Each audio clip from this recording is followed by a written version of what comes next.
إن الحمد لله نحمده ونستعينه ونستغفره ونؤمن به ونتوكل عليه ونعوذ بالله من شرور أنفسنا ومن سيئات أعمالنا من يهده الله فلا مضل له ومن يضلل فلا هادي له أي فلن تجد له وليا مرشدا ونشهد أن لا إله إلا الله وحده لا شريك له والذي لا ضد له ولا ند له لا مثل له ولا مثيل له لا وزير له ولا كفيل له لا شبه له ولا شبيه له لا ولد له ولا والد له وهو الواحد الفرد الصمد لم يلد ولم يولد ولم يكن له كفوا أحد ونشهد أن سيدنا ونبينا وحبيبنا وبشيرنا ونذيرنا وطبيبنا وطبيب أرواحنا وحبيبنا وحبيب ربنا محمدا عبد الله ورسوله أرسله بالحق بشيرا ونذيرا وداعيا إلى الله بإذنه وسراجا منيرا أما بعد فقد قال الله تعالى في كلامه المجيد وفي فرقانه الحميد أعوذ بالله من الشيطان الرجيم بسم الله الرحمن الرحيم إن الله وملائكته يصلون على النبي يا أيها الذين آمنوا صلوا عليه وسلموا تسليما اللهم صل على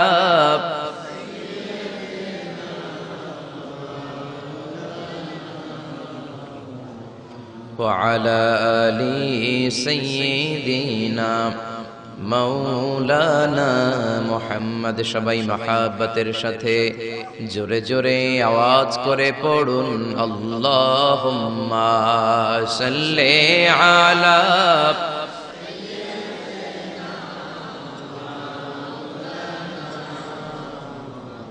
وعلى آل سيدنا مولانا محمد মন আমার কাঁদে রে দিল আমার কাঁদে রে যেতে সোনার মদিনায় মন আমার কাঁদে রে দিল আমার যেতে সোনার মদিনায় ওই মদিনার পথের ধুলি ওই মদিনার পথের ধুলি জুড়াই মন বেদনা আল্লাহুম্মা সাল্লি আলা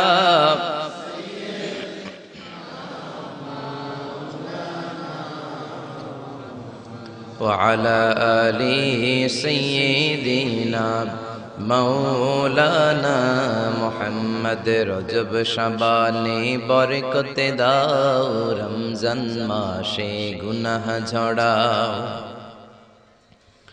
রজব শাবানে বরকতে দাও রমজান মাসে গুনাহ ঝড়াও সপ্তাহ জুড়ে তুমি বরকতে দাও জুমার দিনেতে গুনাহ ঝড়াও রজব শাবানে বরকতে দাও রমজান মাসে গুনাহ ঝড়াও আল্লাহুম্মা সাল্লি আলা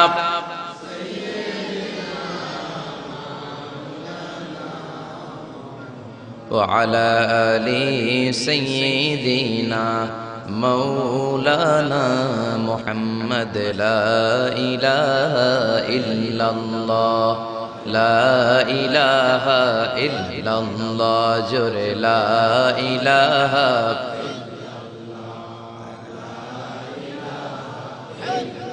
আল্লাহ নামের জিকির করবে যারা আল্লাহর কাছে প্রিয় তারা আল্লাহর কাছে প্রিয় যারা জান্নাতে প্রবেশ করবে তারা জোরে লা ইলাহা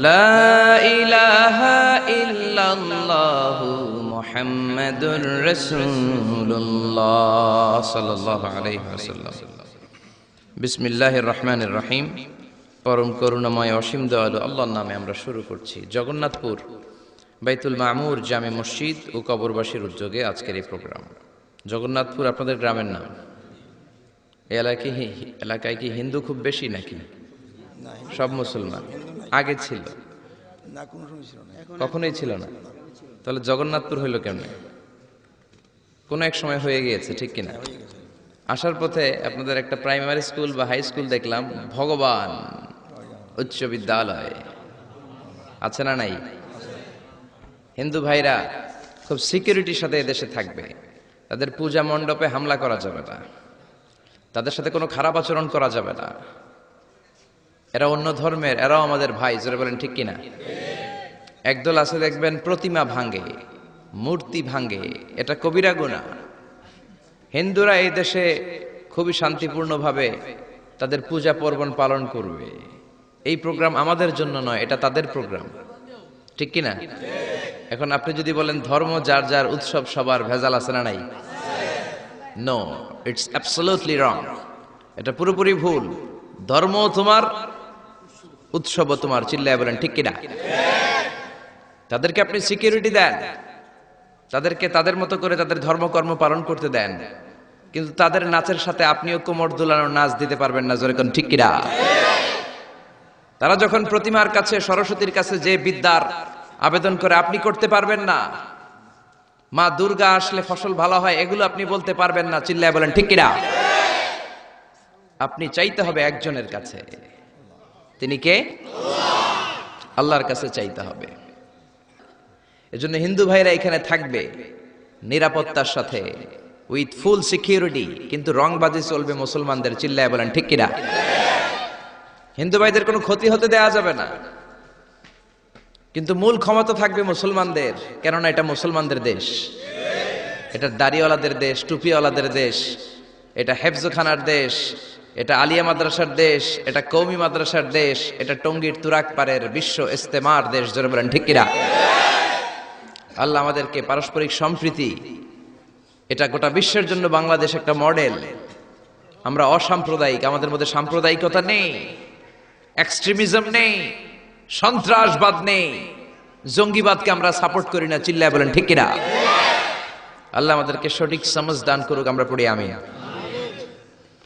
জগন্নাথপুর মসজিদ সংলগ্ন ঈদগাহ মাঠ এই যে ঈদগাহ না আলহামদুলিল্লাহ কসবা বিবাড়িয়া আজকের প্রোগ্রামের সভাপতি হচ্ছেন জনাব আলহাজ সৈয়দ শামসুল আরিফিন সাহেব উনি এসেছেন আপনি না মাশাআল্লাহ সভাপতি উপস্থিত আছেন অনেক জায়গায় সভাপতি থাকে না আমাদের সভাপতি আছেন প্রধান আকর্ষণ আন্তর্জাতিক খ্যাতিসম্পন্ন মুফাসসিরে কোরআন আমার নাম লিখেছেন আপনারা এই কথাটা কমন হয়ে গেছে সবার নামের আগে দেখি আন্তর্জাতিক খ্যাতিসম্পন্ন আবার মুফাসসিরে কোরআন মুফাসসিরে কোরআন এটা কিন্তু একটা ডিগ্রি এটা একটা ডিগ্রি, আপনাকে 4 বছরের ডিগ্রি নিতে হবে তাফসিরের উপর। আমি মিশরের আল আজহার ইউনিভার্সিটিতে ডিগ্রি নিয়েছি 4 বছর কোরআনিক সায়েন্স ডিপার্টমেন্টের উপর। এই ডিগ্রিটা আপনি কমপ্লিট করলে when you get a certificate then you can call you as a mufassir of the holy book al Quran। এর আগে আপনি মুফাসসির নন। এজন্য মাইকে যারা কথা বলেন, আপনাদেরকে কোথায় দাওয়াত করলে আপনি মুফাসসির না হলে আপনি সোজা সাপটা বলবেন, ভাই আমি মুফাসসির নই, আমার নাম লিখে দেন শুধু। এখন সব জায়গায় মুফাসসিরে কোরআন আছে না নাই? দেশের 64 জেলাতেও যায় নাই, উনি আন্তর্জাতিক খ্যাতি সম্পন্ন মুফাসসিরে কোরআন আছে না নাই? আমার নামের আগে মুফাসসিরে কোরআন আন্তর্জাতিক খ্যাতি সম্পন্ন একটাও আমি পছন্দ করি না। আমার নাম মিজানুর রহমান, আর আল আজহারে পড়াশোনা করেছি, এজন্য একটা ডিগ্রি তারা আমাকে দিয়েছে, আজহারি। That's enough. মিজানুর রহমান আজহারি, এই নামটা শুনে আপনারা দোয়া করলে আমার জীবন ধন্য। আমার আন্তর্জাতিক খ্যাতি সম্পন্ন হওয়ার দরকার নাই, আমার অত কিছু টাইটেলেরও দরকার নাই। মানুষ যত বড় তার নাম হবে ছোট। মহাবিশ্বের সবচাইতে শ্রেষ্ঠ যে মহামানব আমাদের প্রিয় নবী, চিল্লায় বলেন ঠিক কিনা? গোটা বিশ্বের মানুষ তার প্রশংসা করে। এই বিশ্বনবী ঈসা ইসলামের এক শব্দে নাম, কি নাম তার? মুহাম্মদ, MUHAMMAD, মিম হা মিম দাল, মুহাম্মদ, এক শব্দে তার নাম। এত কিছু নাই, এত উপাধি নাই, লকব নাই, কত সুন্দর করে আল্লাহ তার নামে একটা কোরআনের সূরাও দিলেন। জোরে বলেন ঠিক কিনা? এই নবীর প্রশংসা শুধু আমরা করি না, গোটা বিশ্ব করে। গোটা বিশ্বের মানুষ আমার নবীর প্রেমে ভালোবাসায় মাতোয়ারা। আপনি ইংল্যান্ডের ব্রিটিশ মিউজিয়ামে যদি কখনো ঢুকেন, দেখবেন ইংল্যান্ডের ব্রিটিশ মিউজিয়ামের এন্ট্রান্সেই সাদা পাথরের ফলকে লেখা, as a father, as a teacher, as a lawgiver, as a lawmaker, as a reformer of the society, Muhammad is the superman of the world. বাবা হিসেবে, নেতা হিসেবে, সমাজ সংস্কারক হিসেবে মুহাম্মদ হচ্ছে এই পৃথিবীর একজন সুপারম্যান। ও যুবক ভাইরা, সুপারম্যানের টি শার্ট গেঞ্জি লাগালেই সুপারম্যান হওয়া যায় না, সুপারম্যানের ট্যাটু লাগালেই সুপারম্যান হওয়া যায় না, সুপারম্যানের স্টিকার লাগালেই সুপারম্যান হওয়া যায় না।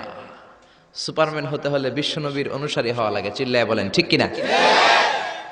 এটা কি কোনো মুসলিম দেশের জাদুঘরে, মিউজিয়ামে লেখা, নাকি খ্রিস্টানদের জাদুঘরে? আসেন এবার বৌদ্ধ ধর্মে ঢুকি।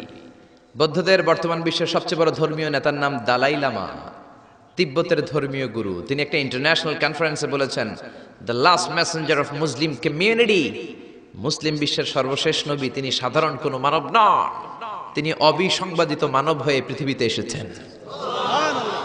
এটা কোনো মুসলমানের কমেন্ট নাকি বৌদ্ধদের কমেন্ট? সুবহানাল্লাহ কইতে মন চায় না? এবার আসেন খ্রিস্টানরা আবার কি বলে।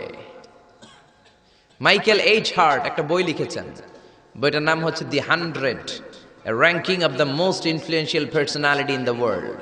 পৃথিবী কাঁপানো 100 জন মনীষীর জীবনী তিনি সেখানে এনেছেন। সেখানে তিনি তার ধর্মের নবী জেসাস ক্রাইস্ট, যিশু খ্রিস্টের জীবনী এনেছেন, মুসা আলাইহিস সালামের জীবনী এনেছেন, জোসেফ, ইউসুফ আলাইহিস সালামের জীবনী এনেছেন, আব্রাহাম মানে ইব্রাহিম আলাইহিস সালামের জীবনী এনেছেন, আদম আলাইহিস সালামের জীবনী এনেছেন, আইনস্টাইনের জীবনী এনেছেন, আইজাক নিউটনের জীবনী এনেছেন, দালাই লামার জীবনী এনেছেন, গোটা বিশ্ব কাঁপানো সব নেতাদের জীবনী এনেছেন। কিন্তু তিনি খ্রিস্টান হয়েও সর্বপ্রথমে র্যাঙ্কিং এ যাকে 1 নম্বরে রেখেছেন তিনি হচ্ছেন আমার নবী, আপনার নবী, পেয়ারা নবী, বিশ্ব নবী মুহাম্মদুর রাসূলুল্লাহ সাল্লাল্লাহু আলাইহি সাল্লামের নাম। এটা এই বইয়ের লেখক কি কোনো মুসলমান না খ্রিস্টান? এবার আসেন হিন্দু ধর্মের একটু ঢুমারি। মহাত্মা গান্ধীর নাম শুনছেন? ভারতের অবিসংবাদিত নেতা, ব্রিটিশ খেদাও আন্দোলনের পুরোধা। তিনি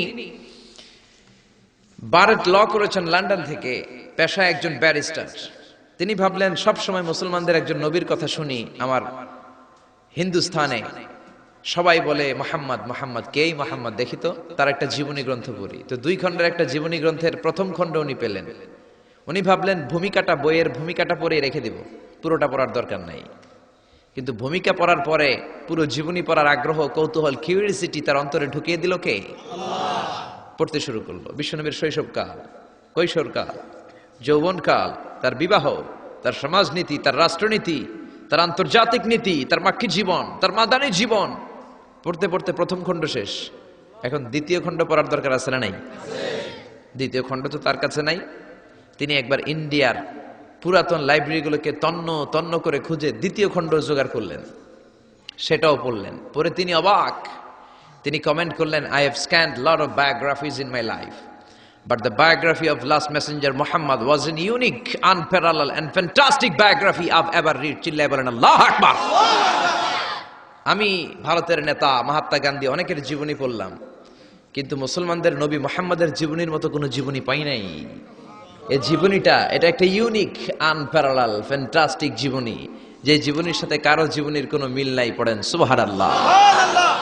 এটা কোনো মুসলমানের কথা না হিন্দুর কথা? এটা হিন্দুর কথা। ইংলিশ লিটারেচার নিয়ে যারা পড়াশোনা করো তোমরা জর্জ বার্নার্ড শোর নাম শুনে থাকবে, শুনেছো? তিনি লিখেছেন বিশ্বনবীর বায়োগ্রাফি পড়ে, I've studied him, the wonderful man. In my opinion, far from being antichrist, and he must be called the savior of humanity. আমি মুহাম্মাদের জীবনীটাকে ব্যক্তিগতভাবে পড়েছি।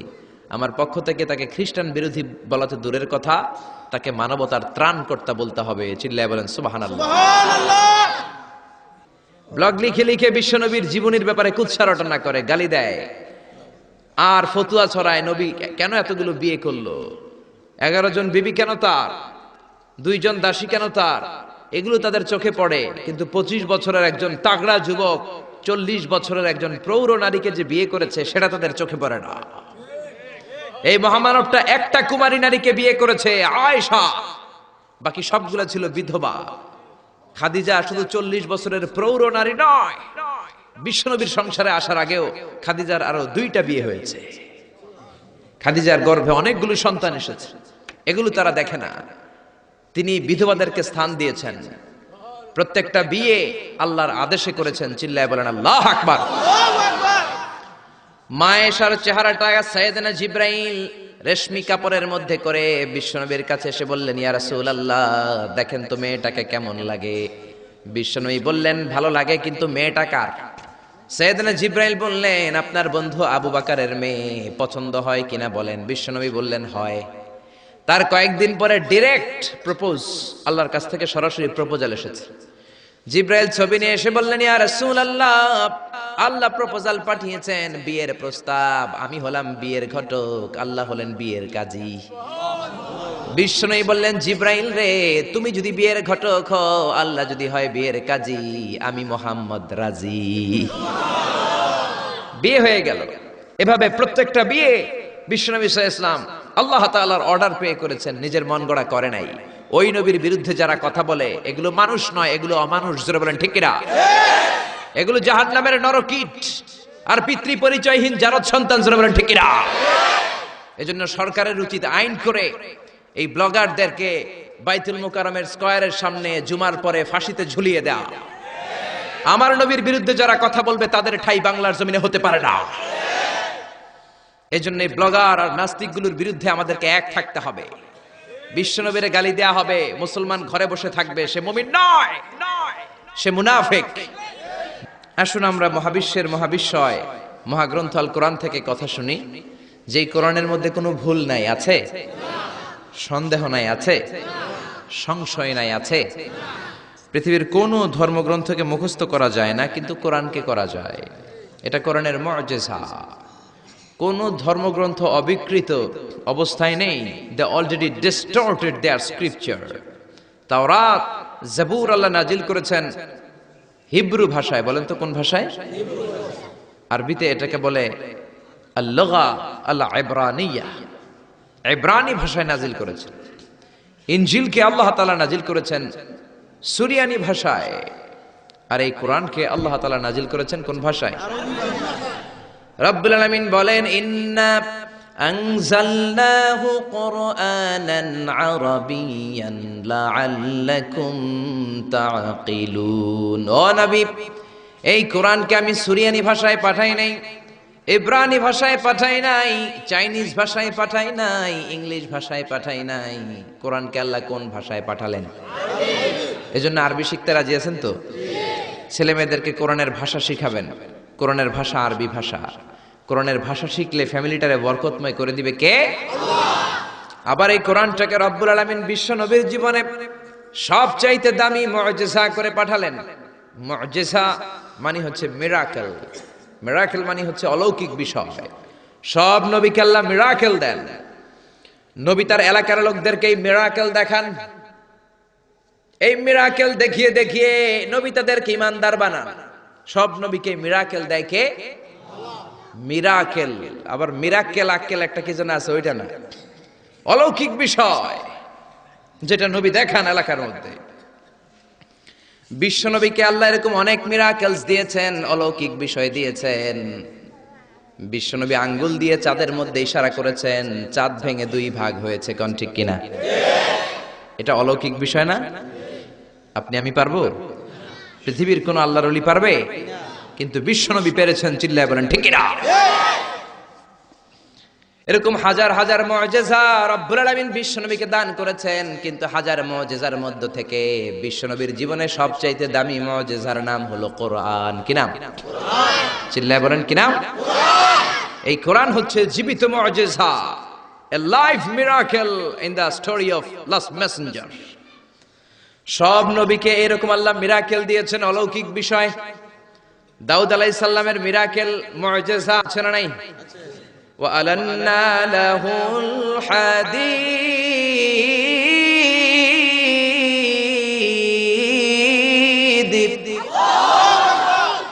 আল্লাহ কোরআনে বললেন, আমি আমার পয়গম্বর দাউদ আলাইহিস সালামকে যেই মিরাকেল বা অলৌকিক বিষয়টা দিয়েছি সেটা হলো লোহাকে নরম করার ক্ষমতা। সাইয়েদনা দাউদ আলাইহিস সালাম লোহার মধ্যে ধরলে লোহা গলে যেত, নরম হয়ে যেত। এই পৃথিবীতে সর্বপ্রথম সাইয়েদনা দাউদ আলাইহিস সালাম ছুরি বানিয়েছেন, দা বানিয়েছেন, কোদাল বানিয়েছেন, রামদা বানিয়েছেন। সাইয়েদনা দাউদ আলাইহিস সালামের আগে কেউ পৃথিবীতে কোনোদিন ছুরি, বটি আর দা বানাতে পারে নাই, কারণ তিনি লোহা ধরলে গলে যেত, নরম হয়ে যেত। উনি ওইটাকে একটা স্ট্রাকচার প্যাটার্নে নিয়ে ছুরি বানাতেন। এই যে আমার সামনে মাইকেল লোহা, আমি মিজানুর রহমান আজহারী গায়ের যত জোড় আছে এরকম বাঁকা করলে লোহা বাঁকা হবে নাকি? লোহা গলে নরম হবে নাকি? আপনি ধরলে নরম হবে? কিন্তু দাউদ আলাইহিস সালাম লোহাকে টাচ করলেই গলে নরম হয়ে যেত। পাথর দিয়ে চাপটা করে করে যেমন খুশি তেমন ছুরি বানাতেন, দা বানাতেন, শাবল বানাতেন। এটা আর কেউ পারতো না, কারণ এটা দাউদ নবীর মুআজিজা। চিল্লায় বলেন ঠিক কিনা? দাউদ আলাইহিস সালাম ইন্তেকাল করলেন, পৃথিবীতে নাই, নাকি আছে? দাউদ নবী বেঁচে আছে? উনি নাই, উনি চলে গেলেন। উনি চলে যাওয়ার পর কেউ কি উনার পরে আর লোহাকে এরকম গলাতে পেরেছে নাকি? নরম করতে পেরেছে নাকি? তার মানে দাউদ নবী শেষ, সাথে সাথে দাউদ নবীর মুআজিজাও শেষ। জোরে কোন ঠিক কিনা? দাউদ নবী চলে গেলেন, দাউদ নবীর মুআজিজাও চলে গেল। জোরে বলেন ঠিক কিনা? এরপরে মুসা আলাইহিস সালামের মুআজিজা আছে না নাই? আমা তিলকা বিয়ামিনিকা ইয়া মুসা, ও মুসা তোমার ডান হাতে কি? সাইয়েদনা মুসা আলাইহিস সালাম বললেন, হিয়া আসায়া, এটা আমার লাঠি। এই লাঠি ছিল মুসা আলাইহিস সালামের মুআজিজা। মুসা আলাইহিস সালাম এই লাঠি মাটিতে গেড়ে দিলে গাছ হয়ে যেত, সাগরে রেখে দিলে ব্রিজ হয়ে যেত, ফেরাউনের সামনে রেখে দিলে বিশাল অজগর সাপ হয়ে যেত। কোন সুবহানাল্লাহ। মুসা আলাইহিস সালাম চলে গেলেন, ইন্তেকাল করলেন, কিন্তু ওনার লাঠিটা পৃথিবীতে ছিল। মুসা নবী মরে গেলেন, কিন্তু ওনার লাঠি ছিল। কিন্তু উনি চলে যাওয়ার পরে ওনার এই লাঠিটা দিয়ে কেউ কোনোদিন সাপ বানাতে পেরেছে নাকি? গাছ বানাতে পেরেছে নাকি? ব্রিজ বানাতে পেরেছে নাকি? তার মানে মুসা নবী শেষ, সাথে সাথে মুসা নবীর মুআজিজাটাও শেষ। জোরে কোন ঠিক কিনা? মুসা নবী চলে গেলেন, মুসা নবীর মুআজিজাও চলে গেল। ঈসা আলাইহিস সালামের মুআজিজা আছে না নাই? ঈসা নবীর মুআজিজা, ইট ওয়াজ ভেরি ডেঞ্জারাস মুআজিজা ইন দ্য ওয়ার্ল্ড। পৃথিবীর সবচাইতে ভয়ঙ্কর মুআজিজা ছিল ঈসা নবীর মুআজিজা। আল্লাহ বললেন, ওয়া উবরিউল আকমাহা ওয়াল আবরাসা ওয়া উহয়িল মাউতা বিইযনিল্লাহ। ঈসা আলাইহিস সালামের মুআজিজা, উনি বলেন, আমি আল্লাহর আদেশে জন্মান্ধ, রাতকানা, দিনকানা রোগীর চোখকে ভালো করে দেই। অন্ধ রোগীর চোখে হাত বুলিয়ে দিলে, ঈসা নবী হাত বুলিয়ে দিলে ওই লোকটার চোখ ভালো করে দিত কে? আবার চামড়ায় শ্বেত রোগী, ধবল রোগী, কুষ্ঠ রোগীর গায়ে হাত বুলিয়ে দিলে হাত ভালো করে দিত কে? আবার কবরের সামনে দাঁড়িয়ে, লাশের সামনে দাঁড়িয়ে সাইয়েদনা ঈসা নবী যদি বলতেন, ইয়া আব্দাল্লাহ কুম বিইযনিল্লাহ, কবরের লাশ দাঁড়িয়ে যাও, মুহূর্তে লাশ দাঁড়িয়ে যেত। সুবহানাল্লাহ। মরা লাশ জীবিত হয়ে যেত। এটা ওনার মুআজিজা। সাইয়েদনা ঈসা নবীর যদি কখনো হরিণের গোশত খাওয়ার ইচ্ছে হতো, কিসের গোশত খাইছেন? খাইছেন? খেয়েছো? হরিণের গোশত খাওয়ার যদি ইচ্ছে কখনো ঈসা নবীর হতো, উনি জঙ্গলের সামনে যে হরিণগুলোর ডাক দিতেন, ইয়া দাবি তাআল, এই হরিণ সামনে আয়। লাফিয়ে লাফিয়ে হরিণগুলো সামনে চলে আসতো। উনি দেখে দেখে চুজ করতেন কোন হরিণের গোশত খাবেন, ওই হরিণটারে হাতে নিতেন, ছুরি নিয়ে নিজ হাতে হরিণের গলায় ছুরি বসিয়ে জবাই করতেন, চামড়াটা কেটে কেটে গোশতগুলো আগুন দিয়ে ঝলসে ঝলসে বারবিকিউ করে খেতেন। কিন্তু হরিণের হাড্ডি খেতেন না। কি খেতেন না? গোশত খেতেন, হাড্ডি খেতেন না। হাড্ডিগুলোর স্তূপ করে জমা করে রাখতেন। খাওয়ার পরে হাড্ডির দিকে ইঙ্গিত করে বলতেন, কুম বিইذনিল্লাহ, ও হরিণের মরা হাড্ডি, আল্লাহর আদেশে জীবিত হয়ে জঙ্গলে চলে যা। বলতে দেরি হতো, মরা হাড্ডি থেকে জীবিত হরিণ হয়ে জঙ্গলে যেতে দেরি হতো না। এটা ঈসা আলাইহিস সালামের মুজিজা। উনি মৃত জিনিসকে জীবিত করতে পারতেন। উনিও চতুর্থ আকাশে চলে গেলেন। উনি চলে যাওয়ার পরে উনার কোন খ্রিস্টান উম্মাত কোন অন্ধরোগীর চোখের মধ্যে হাত বুলালে চোখ ভালো হবে নাকি? চোখের পাওয়ার যেটা আছে ওইটাও যাইব, ঠিক কিনা? ধবল রোগী, শ্বেত রোগী, কুষ্ঠ রোগীর গায়ের মধ্যে হাত বুলিয়ে দিলে রোগ ভালো হবে নাকি? মরা লাশের সামনে দাঁড়িয়ে যদি বলে কুম বিইذনিল্লাহ, ও লাশ তুই মুহূর্তের মধ্যে জীবিত হয়ে দাঁড়িয়ে যা, লাশ দাঁড়াবে নাকি? এই ঈদগাতে মাঝে মাঝে জানাজার নামাজ হয় না?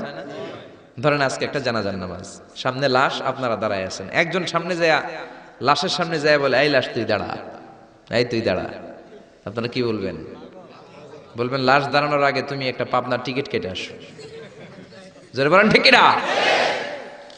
কারণ মাথার মধ্যে ঝামেলা ঢুকেছে, পাগলামি ঢুকেছে, লাশ দাঁড়াবে না। আর লাশ দাঁড় করে না তো ঈসা নবীর মুজিজা। জোরে কোন ঠিক কিনা? তার মানে ঈসা নবী চলে গেলেন, ওনার মুজিজাও চলে গেল। ওনার মুজিজা কেউ দেখাতে পারে না। ঈসা নবী শেষ, সাথে সাথে মুজিজাও শেষ। খেয়াল করে বুঝেন। দাউদ নবী চলে গেলেন, দাউদ নবীর মুজিজাও চলে গেল। মুসা নবী চলে গেলেন, মুসা নবীর মুজিজাও চলে গেল। ঈসা আলাইহিস সালাম চলে গেলেন, ঈসা নবীর মুজিজাও চলে গেল। বিশ্ব নবী চলে গেলেন, বিশ্ব নবীর মুজিজা কোরআন কি চলে গিয়েছে নাকি? বিশ্বনবীর সবচাইতে দামি মুজিজা কোরআন আছে না নাই? বিশ্বনবী ইন্তেকাল করলেন, বিশ্বনবীর উপর নাজিল হওয়া সবচাইতে দামি মুজিজা কোরআন কি ইন্তেকাল করেছে নাকি? কোরআন ইন্তেকাল করে নাই, কোরআন মরে যায় নাই, কোরআন চলে যায় নাই। Up to the day of judgment, up to the day of resurrection কোরআন থাকবে। কোরআন হেদায়েতের আলো ছড়িয়ে যাবে। চিল্লায় বলেন ঠিক কিনা? এজন্য জীবনের সব অঙ্গনে এই কোরআন মানতে রাজি আছেন তো? কিছু মানবেন, কিছু মানবেন না, এমন না তো? তাফসিরুল কোরআনে আসবেন তো? একদল আছে তাফসিরুল কোরআন, এটা ভাল লাগে না। তাফসিরুল কোরআন এই শব্দটাই তাদের ভাল লাগে না। তাফসিরুল কোরআন শুনলেই এদের গায়ে চুলকানি হয়, আছে না নাই? নামাজ রোজার ধারে ধারে না, তাফসির মাহফিল চোখে সয় না। জোরে কোন ঠিক কিনা? নামাজ রোজার ধারে ধারে না, তাফসির মাহফিল চোখে সয় না। শুধু খেলে কভু একবার ওই গুনাতি হাতুর ফাঁকি দিলি শুধু জনগণকে, আল্লাহর দরবারে বরখাস্ত খাস্ত হায়, পাপ করিবার হস্ত হস্ত হায়। তাই যদি হয় ব্যস্ত ব্যস্ত, কি করিলি দুনিয়াতে নিজেকে সঠিক বলে। ফাঁকি দিলি শুধু জনগণকে, আল্লাহর দরবারে বরখাস্ত খাস্ত হায়, পাপ করিবার হস্ত হস্ত হায়। তাই যদি হয় ব্যস্ত ব্যস্ত। চিল্লা বলেন ঠিক না? তাফসির মাহফিল ভাল লাগে না, গায়ে চুলকানি হয়। কিন্তু এই তাফসির দিয়ে যে এদেশে কত খেদমত হয়েছে, কত কাফির মুসলমান হয়েছে, কত নাস্তিক আস্তিক হয়েছে, তার কোনো ঠিক নাই। জোরে কোন ঠিক কিনা? এদেশের একজন মুফাসসির আছে যার হাতে হাত রেখে হাজার হাজার অমুসলিম ইসলাম ধর্ম গ্রহণ করেছে। জোরে বলেন ঠিক কিনা? জেলখানাতে বন্দী। এখন জেলখানা বানানো হয় চোর বাটপারের জন্য। কার জন্য? এখন চোর বাটপার দেশের বাইরে, জেলের বাইরে, আর মুফাসসিরে কোরআন জেলখানার ভিতরে। চিল্লায় বলেন ঠিক কিনা? জেলখানায় কোনো মুফাসসির বসে বসে কাঁদলে তার জন্য চিন্তিত হওয়ার কারণ নাই। তার গুনাহগুলো মাফ করে দিচ্ছে কে? আল্লাহ। তাকে ওলিদের শিরোমণি বানিয়ে দিচ্ছে কে? আল্লাহ। আমরা বিপদ আসলে কষ্ট পাই, আল্লাহরে বকা দেই। রোগ আসলে কষ্ট পাই, আল্লাহরে গালি দেই। সাহাবারা রোগ আর বিপদ না আসলে ভয় পেয়ে যেতেন। কারণ বিশ্বনবী বলতেন, আসাদুন নাসি বালা আনাল আম্বিয়া, সবচাইতে বেশি আল্লাহ পরীক্ষা করেন নবীদেরকে। সুম্মাল আমসাল ফাল আমসাল, তারপরে সিদ্দিকিন, সোহাদাদেরকে, আল্লাহর ওলিদেরকে। মানুষ আল্লাহর কাছে যত প্রিয়, তার পরীক্ষাটাও তত করা, ঠিক না? এজন্য জেলখানায় কেউ থাকলে তার জন্য অত কষ্টের দরকার নাই, চিন্তার দরকার নাই। তার মর্যাদা বাড়িয়ে দিচ্ছে কে? আল্লাহ তার মর্যাদা বাড়িয়ে দিচ্ছে। তার জনপ্রিয়তার মতো জনপ্রিয়তা এই বাংলার জমিনে কারো নাই। এখনো আধা ঘন্টা তার কথা শোনার সুযোগ যদি দেয়া হতো, বাংলার কোনো মাঠ নাই, ঘাট নাই, বিল নাই, স্কয়ার নাই, সিলেটের হাকালুকি হাওর নাই যেখানে লোক জায়গা দেয়া যাবে। চিল্লায় বলেন ঠিক না? এজন্য যে কোরআনের রাস্তায় আমরা নেমেছি, এই রাস্তাটা বড় কঠিন। কালিমার দাওয়াত আপনি দিবেন, কালিমার কথা বলবেন, কালিমার পক্ষে থাকবেন, এই জিনিসটা এত সোজা না।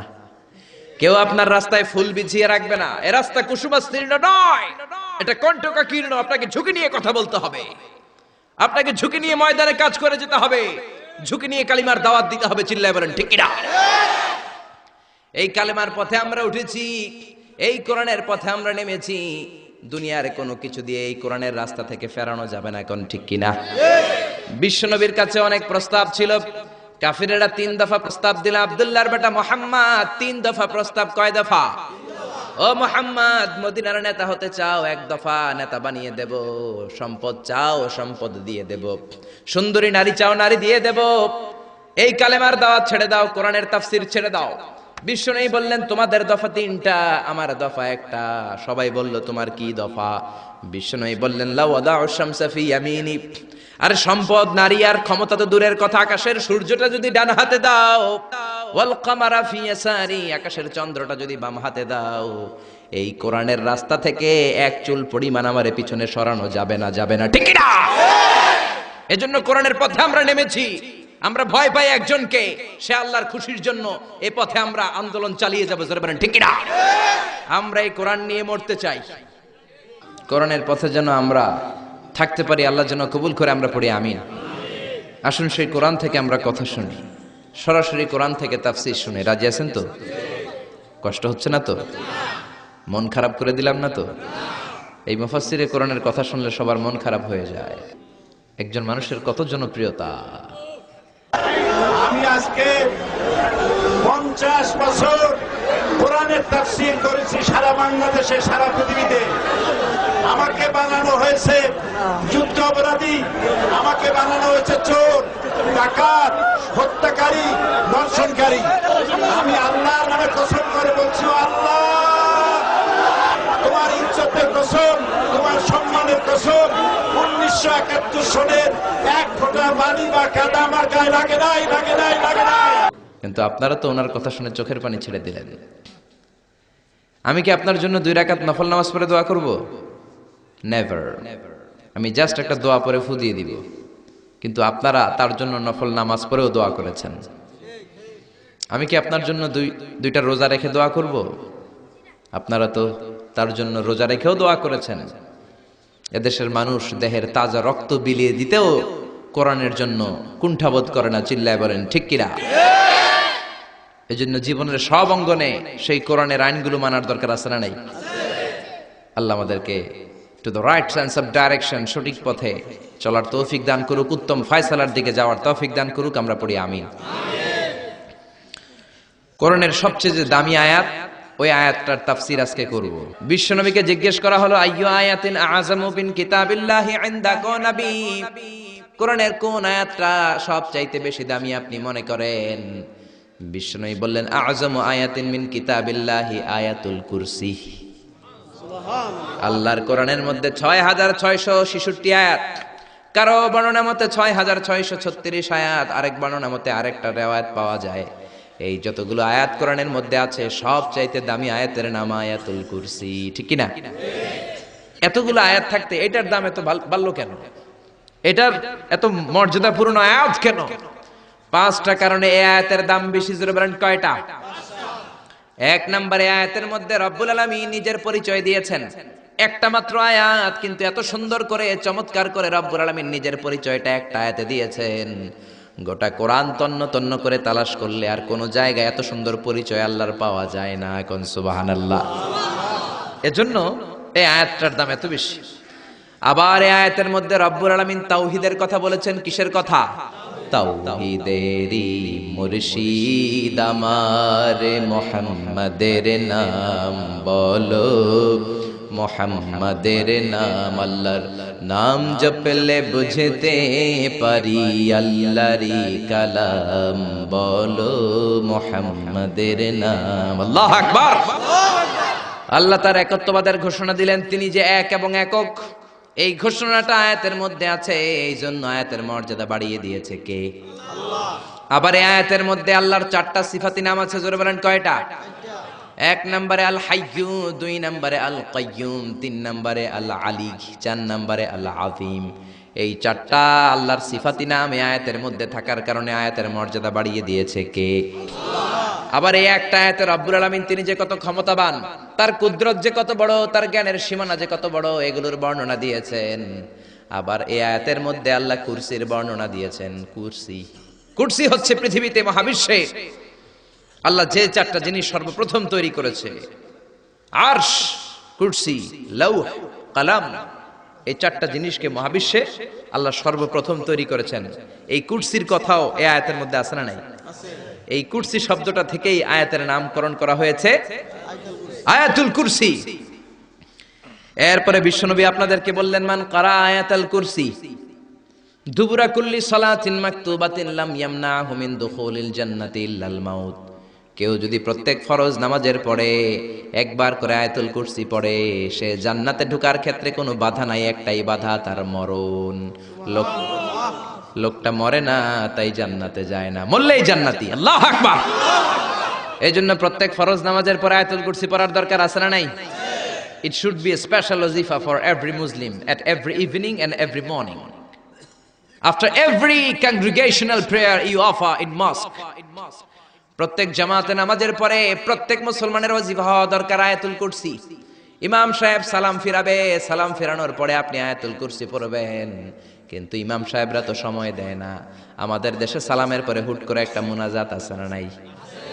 মুনাজাত দিবেন, সমস্যা নাই, কিন্তু আগে তাসবিহ পড়বেন। আমাদের দেশে এরকম, আসসালামু আলাইকুম, আসসালামু আলাইকুম রাহমাতুল্লাহ, আমিন, ইয়া রহমান রাহিম, শেষ। তো আপনি কি চাইলেন আল্লাহর কাছে? কি চাইলেন? আমিন ইয়া রহমান রাহিমিন।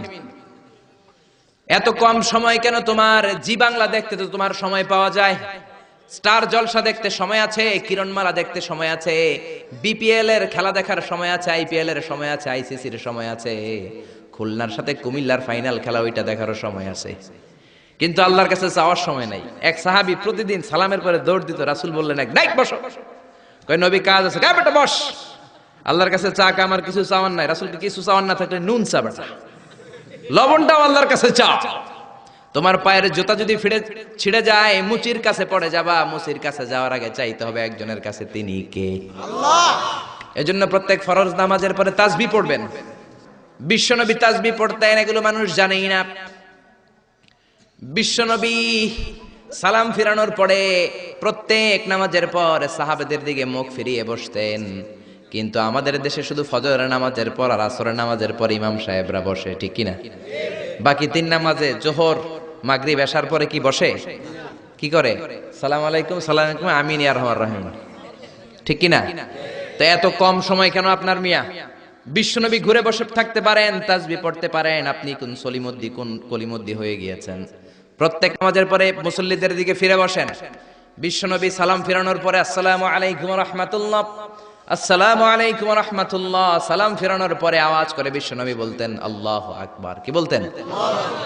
নামাজ শুরু করছেন আল্লাহু আকবার, সালাম ফিরায় শেষ তখনও আল্লাহু আকবার। তারপরে 3 বার পড়তেন আস্তাগফিরুল্লাহ, আস্তাগফিরুল্লাহ, আস্তাগফিরুল্লাহ। তারপরে পড়তেন আস্তাগফিরুল্লাহ আল্লাযী লা ইলাহা ইল্লা হুয়াল হাইয়ুল কাইয়্যুম ওয়া আতুবু ইলাইহি। তারপরে 33 বার সুবহানাল্লাহ, 33 বার আলহামদুলিল্লাহ, 34 বার আল্লাহু আকবার। আসরা নাই, আরেকবার নাই, প্রত্যেকটাই 33 বার শেষ করবে লা ইলাহা ইল্লাল্লাহু ওয়াহদাহু লা শারীকা লাহু লাহুল মুলকু ওয়া লাহুল হামদু ইউহয়ী ওয়া ইউমীতু ওয়া হুয়া আলা কুল্লি শাইইন কাদির। এটা পড়ার পরে বিশ্বনবী আয়াতুল কুরসি পড়তেন। এরপরে পড়তেন আল্লাহুম্মা আনতাস সালাম ওয়া মিনকাস সালাম তাবারাকতা রাব্বানা ইয়া যাল জালালি ওয়াল ইকরাম। এরপরে পড়তেন রাদিতু বিল্লাহি রাব্বা ওয়া বিল ইসলামি দীনা ওয়া বিমুহাম্মাদিন নাবিয়্যা। তারপরে বলতেন আল্লাহুম্মা লা মানি'a লিমা আ'তাইতা ওয়া লা মু'তিয়া লিমা মান'আতা ওয়া লা ইয়ানফা'ু যাল জাদ্দি মিনকাল জাদ। এরপরে পড়তেন আল্লাহুম্মা ইয়া মুকাল্লিবাল কুলুবি সাব্বিত কুলুবানা আলা দীনিক, আল্লাহুম্মা ইয়া মুসাররিফাল কুলুবি সাররিফ কুলুবানা আলা তাআতিক। এরকম কত দোয়া যে বিশ্বনবী পড়তেন। তারপরে যদি আপনার মুনাজাত করতে মনে চায় মুনাজাত করেন, অথবা আপনি যে দোয়াটা করেছেন সেটাই যদি যথেষ্ট মনে করেন ওই দোয়াটাই করেন, সমস্যা নাই। কিন্তু সালাম আলাইকুম আমিন ইয়া আরহামার রাহিমিন এটা করবেন, আর তাসবিহ পড়বেন। রাজি আছেন তো? এই দোয়াগুলো করলে আল্লাহ কবুল করে। আবার বিশ্বনবী বললেন আযান ইকামতের মাঝখানের সময়টা, ওই সময় দোয়া করলে আপনার দোয়া কবুল করে নেয় কে? আল্লাহ। জামাতের 15 মিনিট বাকি, মসজিদে ঢুকেছেন, সুন্নত পরে অনেকে বসে বসে ঘড়ির দিকে তাকায় রয়েছে। তো ঘরে আপনার ঘড়ি নাই, ঘড়ির দিকে তাকিয়ে থাকেন কেন? বিশ্বনবী বললেন দুআ লা ইউরাদ্দু বাইনাল আযানি ওয়াল ইকামা, আযান ইকামতের মাঝখানে দোয়া করলে ওই দোয়া আল্লাহ ফেরায় না। সুন্নত পরে আপনি বসে থাকার দরকার নাই। বাজারে যাওয়ার আগে যেমনি লিস্টি করে যান, পটল লাগবে, লাউ লাগবে, মাছ লাগবে, আল্লাহর কাছেও আপনার কি কি চাওয়া লাগবে কাগজের মধ্যে লিস্টি করে নিয়ে যাবেন। মসজিদে বসে বসে সুন্নত নামাজের পরে মুয়াজ্জিনের ইকামতের আগে ওইগুলো আল্লাহর কাছে চাওয়ার দরকার আছে না নাই? আবার বিশ্বনবী বললেন দুআ লা ইউরাদ্দু তাহতাল মাতার, বৃষ্টির নিচে দাঁড়িয়ে যখন তোমরা দোয়া করো ওই দোয়াটা কবুল করে কে? আল্লাহ। তুফান, থান্ডার, সাইক্লোন, টর্নেডো যেটা হয় ওই বৃষ্টিটা না, ভ্যাপসা একটা গরম, এই গরমটাকে দূর করে দেওয়ার জন্য দেখবেন ঝিরিঝিরি একটা রহমতের বৃষ্টি পড়ে, আছে না নাই?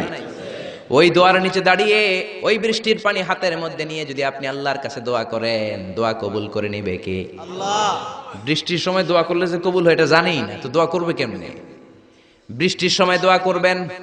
আর এই দেশের মানুষ বৃষ্টি আসলে পাগল হয়ে যায়, গান বাজনা শুরু করে দেয়, আছে না নাই? এই বৃষ্টি ভেজা রাতে তুমি চইল্লা যাইও না, আছে না নাই? আরে বেটা দোয়া কর। আবার দেখি বৃষ্টি আসলে বড় বড় ডেক সেট বাজিয়ে দেয়, গান শুরু করে দেয়, বৃষ্টি পড়ে টাপুর টুপুর, পায়ে দিয়ে সোনার নুপুর, আঁকা বাঁকা মেঠো পথে কোন রূপসী হেঁটে যায়। কোন রূপসী হেঁটে যায় এটা জানা তোমার দরকার কি? তোমার রূপসী বউ লাগলে চাইবে একজনের কাছে, তিনি কে? এজন্য খবরদার, উপযুক্ত সময়গুলাতে আল্লাহর কাছে যদি আপনি দোয়ার মতো দোয়া করে দেন, আপনার দোয়া কবুল করে নেবে কে? এজন্য বিশ্বনবী বললেন খবরদার, ইদা আওয়াইতা ইলা ফিরাশিকা ফাকরা আয়াতুল কুরসি, রাত্রিবেলা যখন বিছানায় ঘুমাতে যাও, ঘুমাতে যাওয়ার আগে আয়াতুল কুরসি পড়ো। রাত্রিবেলা বিছানায় শুয়ে আয়াতুল কুরসি পড়লে জিন ভূত থেকে আপনার ঘরটারে হেফাজত করবে কে? রাতে ঘুমানোর সময় আয়াতুল কুরসি পড়বেন তো? It should be our special wazifa at every morning, at every evening for every Muslim. চিল্লায় বলেন ঠিক না?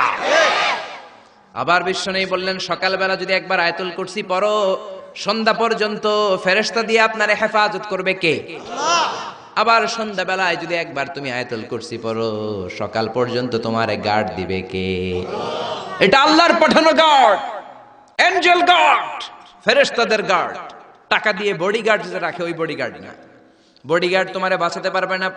অনেক মন্ত্রীর দুই দিকে বডিগার্ড, গুলি লাগছে মন্ত্রীর কপালে, সবাই যে বডিগার্ডের ধরে, এই বেটা 50,000 করে বেতন বডিগার্ড, মন্ত্রী মূল্য কেমনে? বডিগার্ড আমি তো বডিগার্ড, আমি তো রুহু গার্ড না।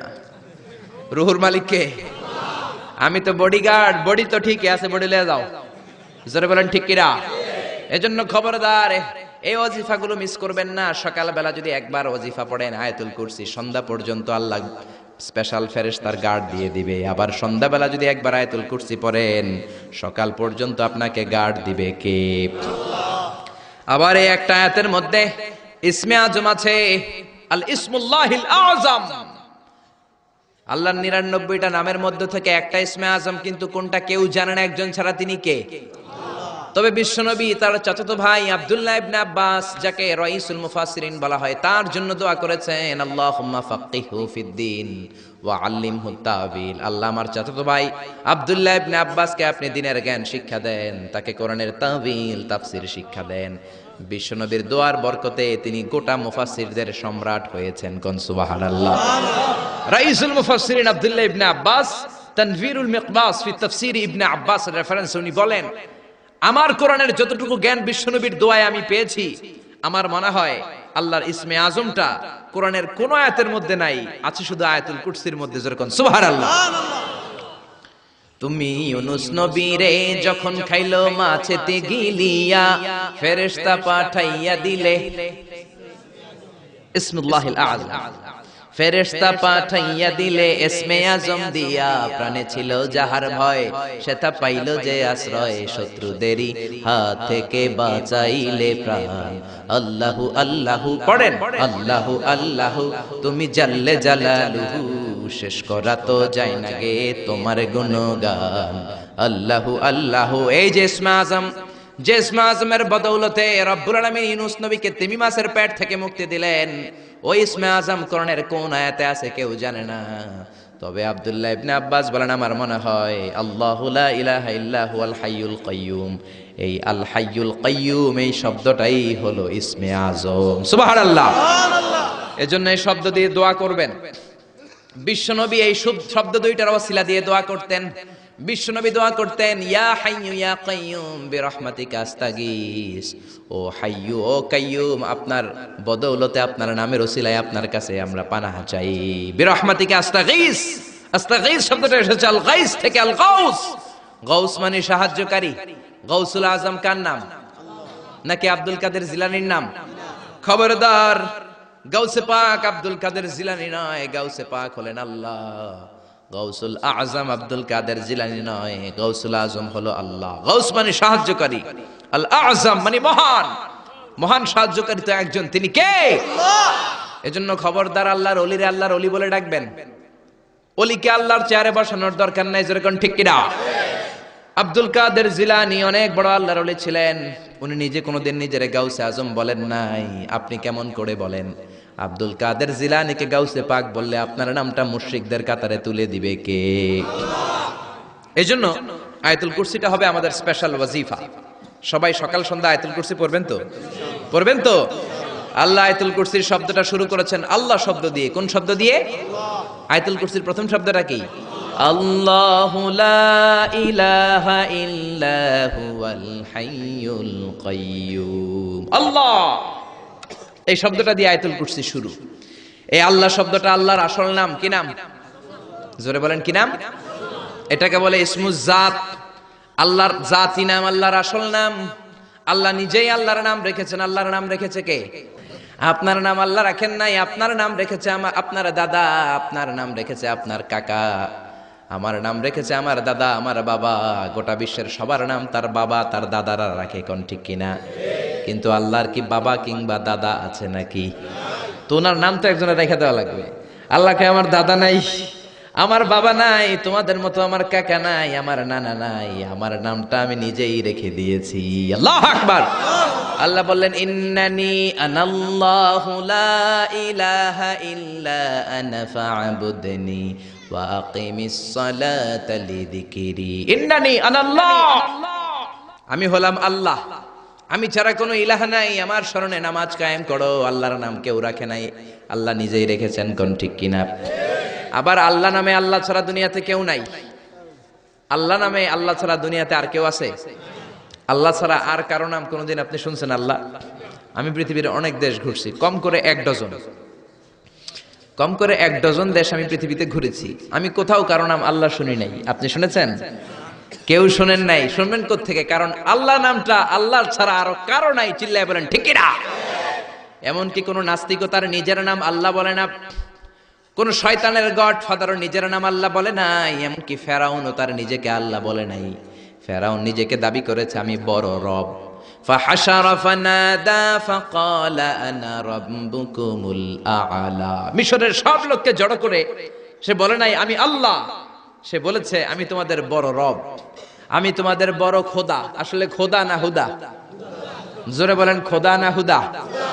এই জন্য বেয়াদবটাকে রব্বুল আলামিন সাগরের লোনা পানির মধ্যে ডুবিয়ে ডুবিয়ে মেরেছেন। সাইয়েদনা মুসা আলাইহিস সালামকে মারার জন্য পেছন থেকে হামলা করা হলো। সাইয়েদনা মুসা আলাইহিস সালাম লোহিত সাগরের দিকে দিলেন একটা দৌড়ে, দৌড়াতে দৌড়াতে সামনে লোহিত সাগর। আল্লাহর কাছে চোখের পানি ছেড়ে দিয়ে ডেকে বলেন, আল্লাহ সামনে বিশাল লোহিত সাগর, কেমন করে পার হব? সাঁতার কেটে তো লোহিত সাগর পার হওয়া যায় না। পেছন থেকে ফেরাউনের বাহিনী আমাদেরকে মারার জন্য এসেছে। আল্লাহ বললেন, মুসা দোয়ার দরকার নাই, তোমার লাঠি দিছি কোন কাজের লাগে? লাঠি দিয়েছি ব্রিজ বানাবা, সাপ বানাবা, বড় বড় জিনিস বানাবা।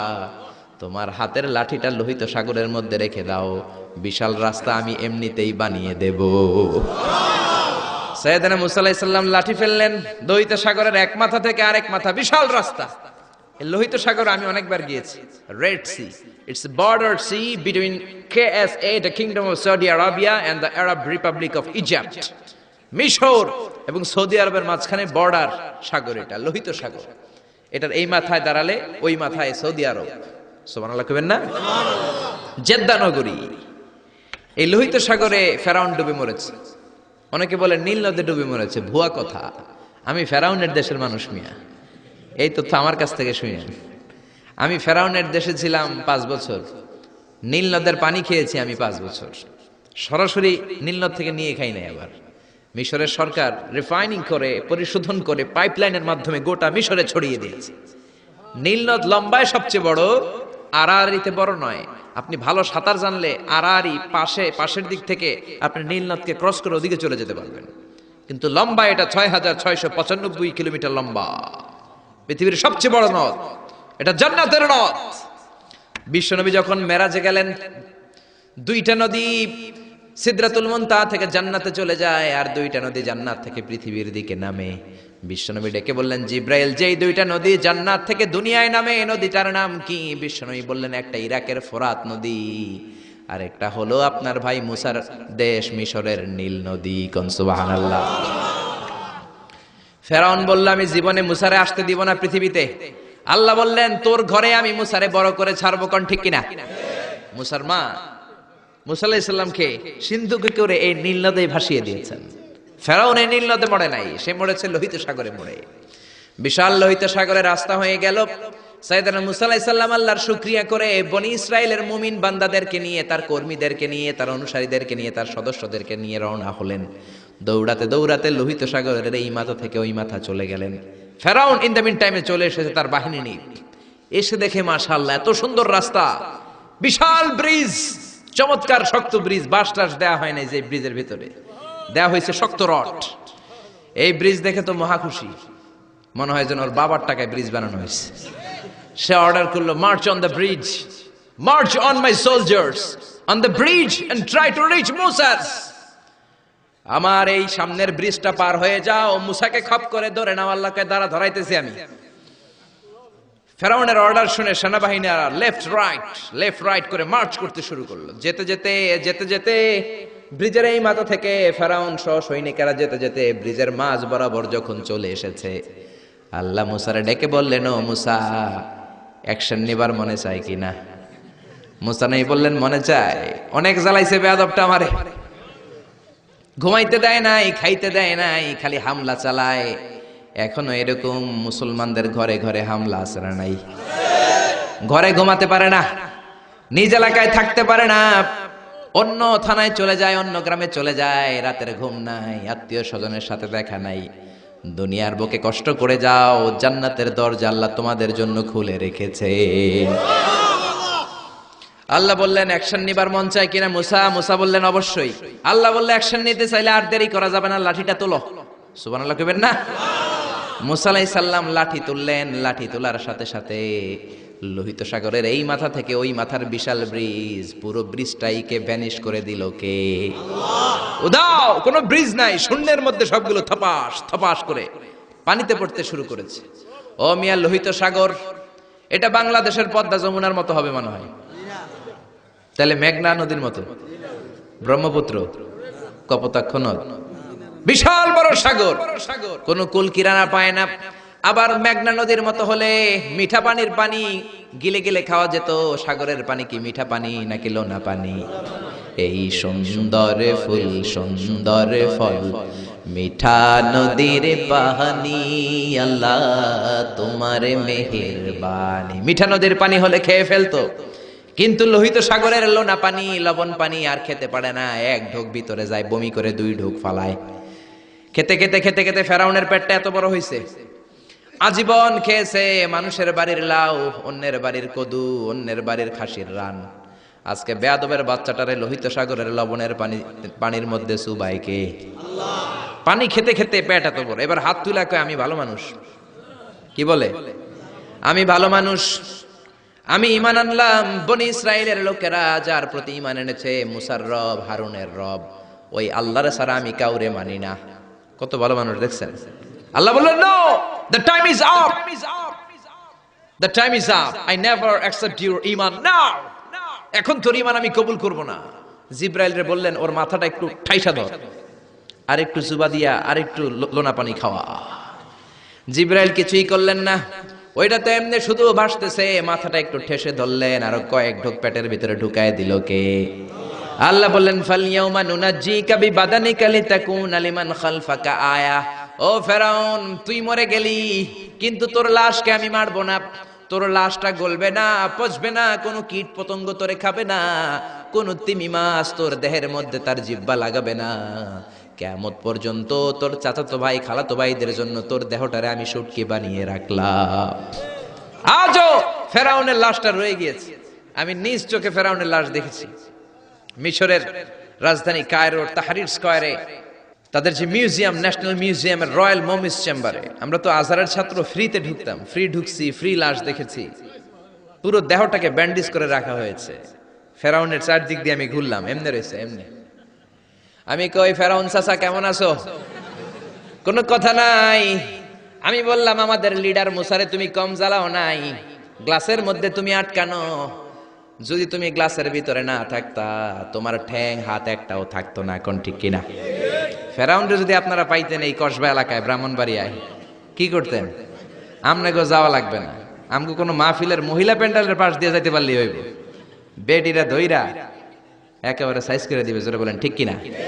গোটা বিশ্বের মানুষের ঘৃণা, লানত তার উপর। ওই ফেরাউনের মতো এখনো যারা আছে, তারা চলে গেল, তাদের প্রতি এরকম ঘৃণা থাকবে। চিল্লায় বলেন ঠিক কিনা? ফেরাউন চলে গিয়েছে, নমরুদ চলে গিয়েছে, কিন্তু ফেরাউনের চেলারা আছে না নাই? নমরুদের চেলারা আছে না নাই? যুগে যুগে ফেরাউন থাকবে, নমরুদ থাকবে, আর তাদের বিরুদ্ধে আপনাদেরকে মুসা আর ইব্রাহিমের ভূমিকা পালন করতে হবে। চিল্লায় বলেন ঠিক কিনা? এই পৃথিবীটা থাকার জায়গা নয়। ফেরাউন তার জলজ্যান্ত প্রমাণ। অনেকক্ষণ আমি তাকিয়ে রইলাম জাহান্নামের এই নরক ইট্টার দিকে। শুটকি মানুষ, একটা মানুষ মরে যাওয়ার পরে মাছ যেমনি আমরা শুটকি বানাই, ফেরাউনকে কিয়ামত পর্যন্ত শুটকির মতো বানিয়ে দিয়েছে কে? পৃথিবীতে কেউ তো স্থায়ী হয় না, হোক না সে ফেরাউন কি বানামরুদ। কেউ হবে চিরদিন রয় না, কেউ হবে চিরকাল রয় না। জোরে বলেন ঠিক কিনা? এজন্য আল্লাহ বললেন, গোলাম আমারে চিনে নাও। আমার আসল নামটা দিয়ে আমি আয়াতুল কুরসি শুরু করেছি। আল্লাহু লা ইলাহা ইল্লা হুয়াল হাইয়ুল কাইয়্যুম। আল্লাহ শব্দ দিয়ে শুরু করেছেন আয়াতুল কুরসি। এ আল্লাহ কেমন আল্লাহ? এ আল্লাহ শব্দটা এমন শব্দ, যেই শব্দটারে কোনো পরিবর্তন করা যায় না। ভগবানের ভগবতী হয়, ঈশ্বরের ঈশ্বরী হয়, গডের গডেস হয়। আল্লাহর কোনো পরিবর্তন আছে নাকি? আল্লাহ বললেন, আমার শুধু একটাই নাম না, আরো 99টা নাম আছে না নাই? বিষ্ণু বললেন, ইন্না লিল্লাহি তিসআতাও ওয়া তিসঈনা ইসমা। আল্লাহর রয়েছে 99টা নাম। মান আহসাহা দাখালাল জান্নাহ। যে ব্যক্তি কলিজার মধ্যে 99 নাম মুখস্থ করে রাখবে, জাহান্নামের আগুন তার জন্য হারাম করে দিয়েছে কে? হারাম করে দিয়েছে আল্লাহ। এজন্য আল্লাহর 99 নাম মুখস্থ করবেন। রাজি আছেন তো? আল্লাহ বললেন, আমারে তুমি আল্লাহ বলে ডাকো কিংবা রহমান বলে ডাকো, আই ডোন্ট মাইন্ড। আমি কোনো মাইন্ড করি না। আল্লাহর 100টা নামের যে কোনো একটা নাম ধরে ডাকলেই আল্লাহ খুশি হয়ে যায়। চিল্লায় বলেন ঠিক কিনা? قل ادعوا الله أو ادعوا الرحمن أيما تدعوا فله الأسماء الحسنى। আমার নাম আল্লাহ, আমার নাম রহমান, যেটা দিয়ে ডাকো আমি খুশি। সুবহানাল্লাহ। আবার দেখেন, আল্লাহ নামটা তো সুন্দর নাম। একটা ছুরি দিয়ে আল্লাহ নামের প্রত্যেকটা অক্ষর যদি আপনি কেটে দেন, তারপরে ওই অক্ষরগুলো দিয়ে আল্লাহর পরিচয় কোরআনে আছে না নাই? আল্লাহ শব্দ দিয়ে আল্লাহ কোরআনে পরিচয় দিচ্ছেন। আল্লাহু ওয়ালিয়ুল্লাযীনা আমানু ইউখরিজুহুম মিনায-যুলুমাতি ইলান-নূর। আল্লাহ হলেন মুমিনদের বন্ধু, অন্ধকার থেকে মুমিনদেরকে তিনি আলোর দিকে নিয়ে যান। ঠিক কিনা?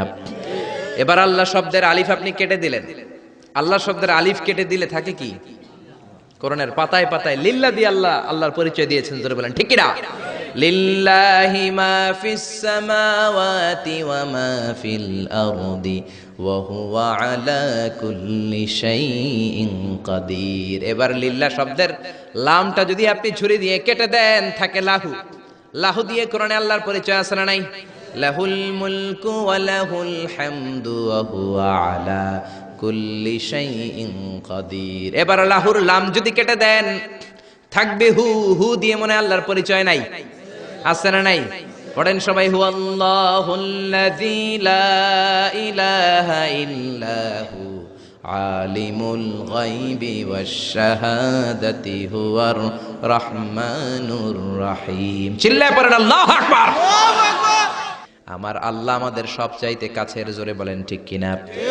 আল্লাহ বললেন ওয়া নাহানু আকরাবু ইলাইহি মিন হাবলিল ওয়ারিদ।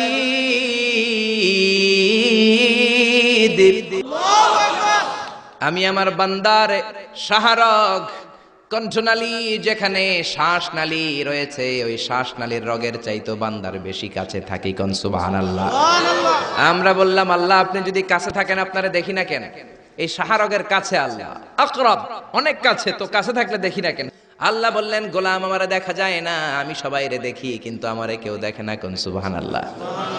কি এক আজীব বিষয়, তিনি সবাইরে দেখেন, সবাই তারে দেখে না। সুবহানাল্লাহ কইবেন না?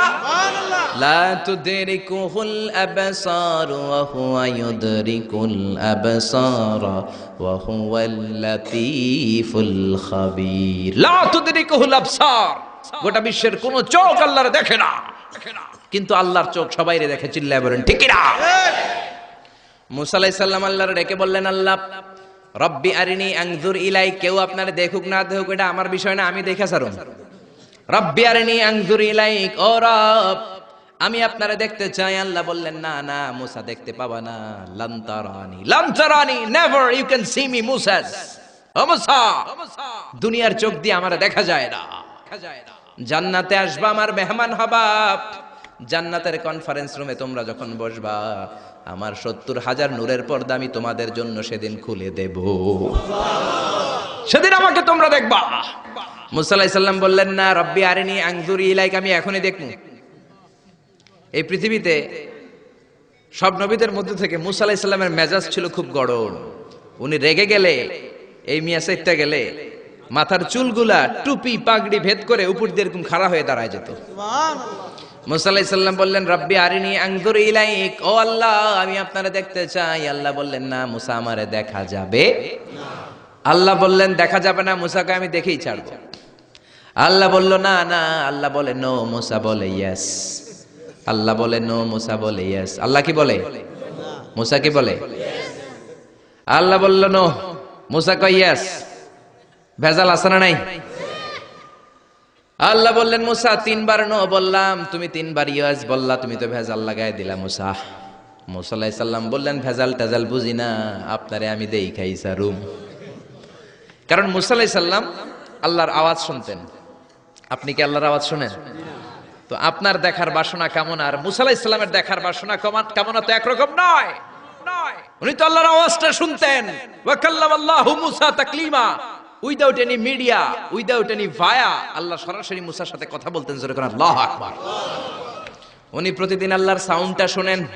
আল্লাহর সাউন্ড এত সুন্দর, না জানি আল্লাহ দেখতে কত সুন্দর। এই চিন্তা মুসা আলাইহিস সালামের মধ্যে আছে না নাই? এজন্য মুসা আলাইহিস সালাম ৩ বার বললেন ইয়েস ইয়েস ইয়েস। আল্লাহ আমি দেখেই ছাড়বো। আল্লাহ কয় নো নো নো। বেজার লাগছে না? আল্লাহ বললেন মুসা কোন নবী এমন আবদার করে নাই, তুমি কেন করলা? মুসা কয় আমি এমনই করি, আমি আমার যেটা মনে চাই ওইটা আমি আদায় কইরা সারি। সুবহানাল্লাহ কইবেন না? আল্লাহ বললেন ঠিক আছে, ফাইন ইস্তাকাররা মাকানাহু ফাসাউফা তারানি। তোমার দিকে নূরের তাজাল্লি দিলে তোমার এত খুঁজে পাওয়া যাবে না রে মুসা। আমি আমার নূরের তাজাল্লিটা আরব বিশ্বের সব চাইতে উঁচু পাহাড় তুর পাহাড়ের উপরে দেব। আমার নূরের ফোকাস আমি তুর পাহাড়ের উপরে দেব। ফাইন ইস্তাকাররা মাকানাহু ফাসাউফা তারানি। তুর পাহাড় যদি টিকে থাকতে পারে তুমি কিছু দেখলে দেখবা, আর তুর পাহাড় টিকে থাকতে না পারলে তোমার দেখা সম্ভব না। চিল্লায় বলেন ঠিক কি না? এই পৃথিবীতে সবচেয়ে বড় পাহাড় এশিয়া মহাদেশে হচ্ছে মাউন্ট এভারেস্ট, ইউরোপের হচ্ছে আলাস্কা পর্বতমালা, আমেরিকাতে হচ্ছে আল্পস পর্বতমালা, আরব বিশ্বের সবচেয়ে বড় পর্বতের নাম হলো তুর পাহাড়ের পর্বতমালা। কোন সুবহানাল্লাহ। এই তুর পাহাড়ের চূড়ায় আমি 2 বার উঠেছি। যে তুর পাহাড়ের কথা আল্লাহ কোরআনে 10 বার বলেছেন। আমার জীবনে এত কষ্ট কখনো হয় নাই যত কষ্ট হয়েছে তুর পাহাড়ে উঠতে। 120 জনের একটা কাফেলা নিয়ে আমি উঠেছিলাম, কাঁধে ব্যাগ। কত কষ্ট যে হয়েছে, পাহাড় কেটে কেটে সরকার রাস্তা বানিয়ে রেখেছে। দিনের বেলা উঠা যায় না, ওঠা শুরু করতে হবে রাত 12টা 1টায়। উঠতে উঠতে আপনি রাত 4টার দিকে পৌঁছবেন। আবার ফজরের আজান দেয়া মাত্রই নামাজ পড়ে ব্যাক করবেন। You have to return back. ওখানে পৃথিবীর প্রাচীন একটা খ্রিস্টানদের গির্জা আছে, সেন্ট ক্যাথারিনা গির্জা। ওইখানে একটা গাছ আছে, যে গাছের ভেতর থেকে মুসা আলাইহিস সালাম আল্লাহর আলো দেখেছিলেন। ওই গাছটা আজও আছে। খ্রিস্টান, ইহুদি, মুসলমান 3 ধর্মের লোকদের জন্য এটা তীর্থস্থান, সবাই যায়। ওই গাছের গোড়া দিয়ে প্রতি বছর নতুন গাছ গজায়। খ্রিস্টানরা ওইখানে মনের কথা লিখে, গার্লফ্রেন্ডের নাম লিখে দিয়ে আসে কাগজে, যাতে দেশে আসলে গার্লফ্রেন্ডের সাথে বিয়ে হয়ে যায়। ওই গাছে লাগাই দিলে আপনার গাছ কিছু করতে পারবে না। সুতা লাগালে সুতা আপনারা কিছু করতে পারবে না, মিয়া করতে পারে একজন, তিনি কে? চূড়ায় উঠলাম ফজরের সময়। এত কষ্ট হয়েছে এই তুর পাহাড়ের চূড়ায় উঠতে, অসম্ভব কষ্ট। বাংলাদেশের পাহাড়গুলো মাটির পাহাড়। আপনি বান্দরবানের চিম্বুক পাহাড়ে যান, আমি উঠেছি চিম্বুকের চূড়ায়, সেনাবাহিনীর মিলিটারি ক্যাম্প আছে ওখানে। 3টার দিকেও চমৎকার বাতাস, সমস্যা নাই, কারণ পাথরটা মাটির পাথর, মাটির পাহাড়। পাহাড়টা কিসের পাহাড়? আর আরব বিশ্বের পাহাড়গুলো পাথরের পাহাড়। ওই পাথরের কন্টাকে যদি সানশাইন লাগে, সূর্যের আলো লাগে, 2 ঘন্টার মধ্যে মরুভূমির মতো গরম হয়ে যায়, আর থাকা যায় না। আমরা নেমে আসলাম ফজরের নামাজ পড়ে। আল্লাহ বললেন, মুসা ঠিক আছে, বায়না যখন ধরেছ, আমার নূর দেখতে চাও, তাড়াতাড়ি তুর পাহাড়ের উপরে উঠে যাও। আগামীকাল তুর পাহাড়ের উপরে তুমি এতটার সময় আসবা, আমি আমার নূরের তাজাল্লি তুর পাহাড়ে দিয়ে দেব। যদি তুর পাহাড় টিকতে পারে তুমি দেখবা। মুসা আলাইহিস সালাম তো খুশিতে বাকবাকুম। এতদিন আল্লাহর আওয়াজ শুনতাম, এখন আল্লাহরে দেখবো, নূর দেখা যাবে। পরের দিন ওযু করে গোসল করে সাইয়েদনা মুসা আলাইহিস সালাম দৌড়াতে দৌড়াতে টাইমের আগেই হাজির। টাইমের আগেই যে তুর পাহাড়ের উপরে হাজির। আল্লাহ বললেন, মুসা এত আগে আসলা কেন? মুসাকে আমার তো আর সয় না, কোন সুবহানাল্লাহ। আল্লাহ বললেন, আমার সব কাজ টাইমলি হয়। সময় যখন হলো, শেষবারের মতো আল্লাহ মুসা আলাইহিস সালাম রে জিজ্ঞেস করলেন, মুসা তুমি কি আসলেই আমার নূর দেখতে চাও কিনা?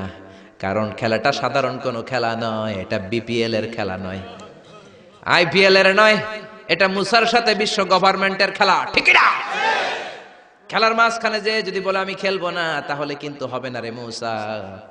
আমার নূরের তাজাল্লি আমার আরশের উপর থেকে দুনিয়াতে পড়বে, খেলাটা বড় ডেঞ্জারাস খেলা, ঠিক কি না? মুসা আলাইহিস সালাম বললেন, ব্যাপার না, ব্যাপার না, আমি রাজি। সবচেয়ে শক্তিশালী নবী ছিলেন মুসা আলাইহিস সালাম। ফেরাউনের এক বাবুর্চিরে থাপ্পড় মেরে দুনিয়া থেকে বিদায় করে দিয়েছে। নিহত করার জন্য মারে নাই। ফেরাউনের বাবুর্চি মিশরে নতুন একজন টুরিস্ট এসেছিল, ভিজিটর, তার সাথে মারামারি লাগাইল। মুসা আলাইহিস সালাম দেখলেন ফেরাউনের বাবুর্চি মন্ত্রীর ভাইগনা, মন্ত্রীর চেয়েও বেশি দাপট, কোন ঠিক কিনা? ফেরাউনের বাবুর্চি জোর জুলুম খাটায় ওই নতুন আগন্তুকরে মারা শুরু করেছে। মুসা আলাইহিস সালাম সহ্য করেন নাই। মুসা আলাইহিস সালাম যে কোনো কথা নাই, 40 কেজি ওজনের এক থাপ্পড়ে বাবুর্চি শেষ। সবাই কয় এটা ফেরাউনের বাবুর্চি, ফেরাউন তোমারে মেরে ফেলবে, দেও দৌড়। মুসাও দিছে দৌড়। এক দৌড়ে দৌড়াতে দৌড়াতে দৌড়াতে মিশরের বর্ডার শেষ করে, যারা সৌদি মিশর মাদিয়ান ঘুরেছেন, সৌদি বর্ডারের এখানে একটা এলাকা আছে মাদিয়ান, ওইটা আবার শোয়েব আলাইহিস সালামের বর্ডার, সুবহানাল্লাহ কইবেন না? ওইখানে চলে গেছে। শোয়েব আলাইহিস সালাম বৃদ্ধ নবী ছিলেন, ওনার 2টা মেয়ে ছিল, ছাগল পালতো, ছাগলের পানি খাওয়াইতে গেছে। বিশাল কূপ, কূপের ঢাকনাটা অনেক ওজন। সব যুবকেরা পানি খাইয়ে, তাদের ছাগলকে পানি খাইয়ে ঢাকনা লাগাই দিয়ে চলে গেছে। মেয়েগুলা তো আর ঢাকনা উঠাতে পারে না, গুনগুনিয়ে কাঁদে। ঘরে গেলে আব্বা বকবে, বুড়ো আব্বারে কি জবাব দেব? ছাগল যদি পানি না খায়, ছাগলের ওলানে দুধ আসবে নাকি? ছাগলের ওলানে দুধ না আসলে আব্বারে খাবার দিব কি? আব্বা তো দুধ খায়, আব্বা তো পয়গম্বর মানুষ, দুধ না দিলে আব্বা খাবে কি? 2টা বোন মনের দুঃখে চোখের পানি ছেড়ে ছেড়ে মাদিয়ান এলাকায় কূপের পাশে বসে বসে কাঁদে। সাইয়েদনা মুসা আলাইহিস সালাম তো বাবুর্চিরে মাইরা দিছে, তো দৌড়াতে দৌড়াতে ওই মাদিয়ান এলাকায় চলে গিয়েছে। ওখানে যে দেখে নতুন এলাকা, পাহাড় আর মরুভূমি, 2টা মেয়ে গুনগুনিয়ে কাঁদে। সাইয়েদনা মুসা আলাইহিস সালাম বললেন, ফামা খাতবুকুমা, কাঁদো কেন? মেয়েগুলো কথা বলে না, তারা পর্দাশীন মেয়ে, তারা নবীর মেয়ে, জোরে কোন ঠিক কিনা? নবীর মেয়ে কি আমাদের মেয়েদের মতো কিরণমালা পরে নাকি? লেহেঙ্গা পরে নাকি, পাখি ড্রেস পরে নাকি? আছি আমরা কোন জামানায়, লাজ শরম গেছে হারায়। পাতলা শাড়ির বাহার, পাখি ড্রেস লেহেঙ্গা, পোশাক দেখে নারীর লাজে মরে যাই। হায় হায়, আছি আমরা কোন জামানায়, লাজ শরম গেছে হারায়। জোরে বলেন ঠিক কিনা? নবীর মেয়েরা আমাদের মেয়েদের মতো নয়, তারা বিশাল পর্দা করে গুনগুনিয়ে কাঁদে। সাইয়েদনা মুসা আলাইহিস সালাম বলল, কাঁদো কেন? মেয়ে দুইটা বলে, তুমি জিগাও কেন? তোমার জানার দরকার কি মিয়া, তোমার রাস্তায় তুমি হাঁটো। বিশ্বনবী এটাই বলতেন তার বিবিদেরকে। সাহাবারা কোনোদিন যদি ঘরে আসে, আমি না থাকলে মিষ্টি মিষ্টি কথা বলো না, কর্কশ গলায় বলে দাও নবী ঘরে নাই। কারণ আপনি ঘরে নাই, আপনি বাসায় নাই, আপনার মোবাইলে ফোন আসলো, আপনার বিবি যদি মিষ্টি মিষ্টি আলাপ শুরু করে দেয়, আপনার অফিসের বস আপনারে চায়, ফোন দিয়েছে, ভাবি ধরে যদি মিষ্টি মিষ্টি আলাপ করে, ভেজাল আছে না নাই? এজন্য খবরদার মহিলারা কোনো অপরিচিত লোকের ফোনের মধ্যে বড় কথা বলবেন না। কাকে ফোন দিয়েছেন? স্বামীকে, বাসায় নাই, কাট কাট। জোরে বলেন ঠিক কিনা? কাকে ফোন দিয়েছেন? আব্বাকে, আব্বা বাসায় নাই, কেটে দেন। মিষ্টি মিষ্টি আলাপের দরকার নাই। আপনি কেমন আছেন, কোথায় বসে আছেন, কি করেন, কোন কলেজে পড়েন, এটা তোর দরকার কি বেটা? ঠিক কিনা বলেন? শোয়েব আলাইহিস সালামের দুই মেয়ে সোজা কথা বললেন, আপনার দরকার কি, আপনার পথে আপনি হাঁটেন। মুসা আলাইহিস সালাম ভাবলেন, এই মেয়েটা নিশ্চয়ই মেয়েগুলো এলাকার হবে, নতুন এলাকায় এসেছি, এলাকা চিনি না। মেয়ে দুইটারে যদি জিজ্ঞেস করে রাস্তাঘাট চিনা যায়, তৃষ্ণায় গলা ফেটে যায়, আমি কি করব বুঝতেছি না। মুসা আলাইহিস সালাম বললেন, ও তোমরা বলো আমি ভালো মানুষ, কেন তোমরা কাঁদো? মেয়ে দুইটা আবার বলতে আরম্ভ করলো, আমরা দুইজন নবীর মেয়ে, ছাগল পালি, ছাগলকে পানি খাওয়াবো। একটা কুয়া আমাদের এলাকায়, যুবক ছেলেরা এসে তাদের ছাগলকে পানি খাইয়ে কুয়ার ঢাকনা লাগিয়ে চলে গিয়েছে। এই কুয়ার ঢাকনাটা উঠাতে 10 জন পুরুষের দরকার হয়, যেটা 10 জন পুরুষ পারে না। তোমার মতো সলিমুদ্দির দিয়ে তো হবে না, তোমার মতো সলিমুদ্দির দিয়ে তো এই কাম হবে না। যেই কুয়াটা উঠাতে, কুয়ার ঢাকনা উঠাতে কয়জন লাগে? তো তোমারে বলে লাভ কি? মুসা আলাইহিস সালাম বললেন, তাই নাকি? এই কথা আমার তো তোমরা চিনো নাই, আমি মুসা। সুবহানাল্লাহ কইবেন না? মুসা আলাইহিস সালাম বললেন, আইনাল বের, কুয়া কোথায়? হাদা হুয়াল বের, এই তো কুয়া। মুসা আলাইহিস সালাম সামনে যে ডান হাত ইউজ করেন নাই, বাম হাতে একটা ধাক্কা মারছে। বাম হাতের ধাক্কায় কুয়ার ঢাকনা 10 হাত দূরে যেয়ে পড়েছে। এই ঘটনা দেখে মাইয়ারা ছাগল থিয়া দিছে দৌড়। মেয়ে মনে করেছে মরুভূমির মাঝখানে জিন টিন কিছু হবে। মুসা আলাইহিস সালাম ডেকে বললেন, যেও না, আমি জিন টিন নই, ইন্নামা আনা বাশারুম মিসলুকুম, আমি তোমাদের মতোই স্বাভাবিক মানুষ। মেয়েগুলো আবার পর্দা করে এসেছে। মুসা আলাইহিস সালাম বললেন, আমিও তৃষ্ণার্ত, আমি আগে পানি খাই, তোমাদের ছাগলগুলোরও খাওয়াই। এইবার তো মেয়েরা খুশিতে বাকবাকুম। ঘরে কোনো কর্মচারী নাই, নতুন একটা কাজের লোক পাওয়া গেছে, আর আমাদেরকে ছাগল নিয়ে পানি খাওয়ানোর জন্য আশা লাগবে না। মুসা আলাইহিস সালাম বললেন, আমি এইখানে পথিক মানুষ, থাকার জায়গা নাই। মেয়েরা বলল, সমস্যা নাই, ব্যাপার না, বাসায় চলেন। বাড়িতে যে বাবারা কয়, বাবা এই নবী মুসা, এই লোকটা আগন্তুক হিসেবে এসেছে, কাজের জন্য রেখে দেন। মুসা আলাইহিস সালামের গায়ে এরকম শক্তি দিয়েছিল কে? আল্লাহ। ওই মুসা আলাইহিস সালাম বললেন, ইয়েস। আল্লাহ বলে? মুসা বলে? আল্লাহ বলে? আল্লাহ বললেন, মুসা আমারে তুমি দেখতে চাও, তুর পাহাড়ের মধ্যে সোজা হয়ে দাঁড়াও। সাইয়েদনা মুসা আলাইহিস সালাম সোজা হয়ে দাঁড়িয়ে রইলেন। ঘটনা মনে আছে তো? একটা আবার আরেকটার সাথে পেঁচায় ফেলতেছেন না তো? মুসা আলাইহিস সালাম শক্ত করে দাঁড়িয়ে রইলেন। আল্লাহ বললেন, মুসা এই খেলাটা সাধারণ খেলা না, তোমার সাথে আমি আল্লাহর খেলা, দেখবা কিনা বলো? মুসা কয়, আমি রাজি। মুসা কি কয়? আমি রাজি। আল্লাহ বললেন, okay, now I am gonna start the game. আমি এবার গেম শুরু করে দেব। মুসা ডানে বায়ে সামনে পেছনে চতুর্দিকে 12 ফারসাক এরিয়া, 4 ফারসাক এরিয়া, 1 ফারসাকে 4 মাইল, 1 ফারসাকে 3 মাইল, 4 ফারসাকে 12 মাইল। 12 মাইল এরিয়ার মধ্যে যত মশা ছিল, মাছি ছিল, সাপ ছিল, ইঁদুর ছিল, ব্যাঙ ছিল, ঝিঝি পোকা ছিল। আল্লাহ বললেন, 12 মাইল এরিয়ার বাইরে চলে যা, পুরো তুর পাহাড়ের এরিয়াটারে ফাঁকা করে দে, খেলা শুরু হবে। সুবহানাল্লাহ পড়েন। মশা, মাছি, ঝিঝি পোকা যত কিছু আছে সব 12 মাইল এরিয়ার বাইরে চলে গেল, সব চলে গিয়েছে। এবার মুসা আলাইহিস সালাম দাঁড়িয়ে রইলেন। আল্লাহ বললেন, ও জিব্রাইল, তুমিও 12 মাইল এরিয়ার বাইরে চলে যাও। সাইয়েদনা জিব্রাইল ডেকে বলে, আল্লাহ, সৃষ্টির শুরু থেকে আজ পর্যন্ত আমিও তো তোমার নূর দেখি নাই। আল্লাহু আকবার।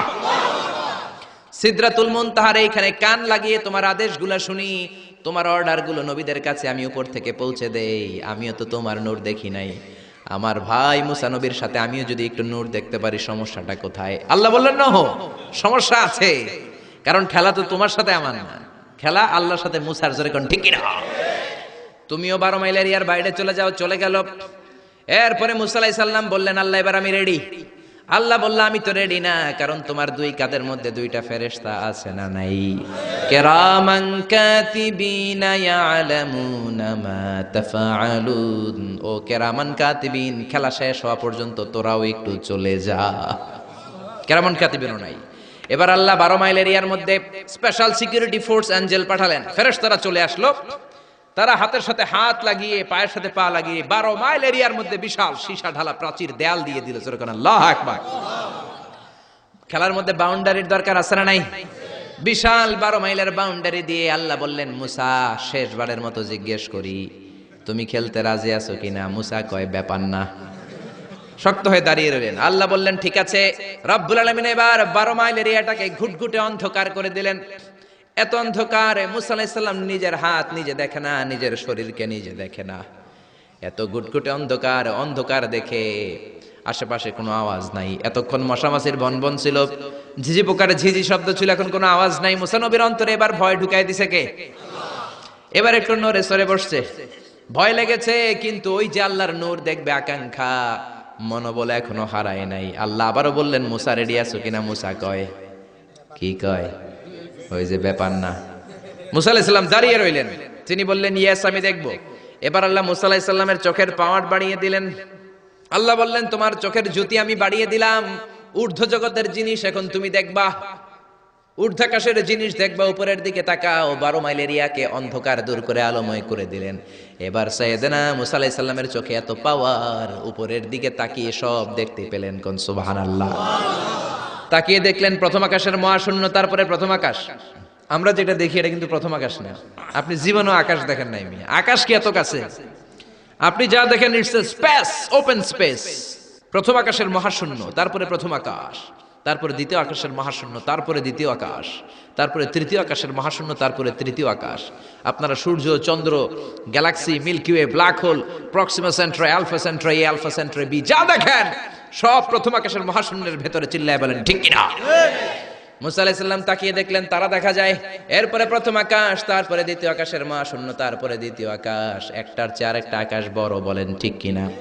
বিষ্ণু বললেন, প্রথম আকাশের চেয়ে দ্বিতীয় আকাশ কত বড়? শোনো শোনো, তোমার হাতের আংটিটা যদি মরুভূমির মাঝখানে তুমি ছেড়ে দাও, মরুভূমির তুলনায় তোমার হাতের আংটি যত ছোট, আল্লাহর দ্বিতীয় আকাশের তুলনায় আল্লাহর প্রথম আকাশ তত ছোট।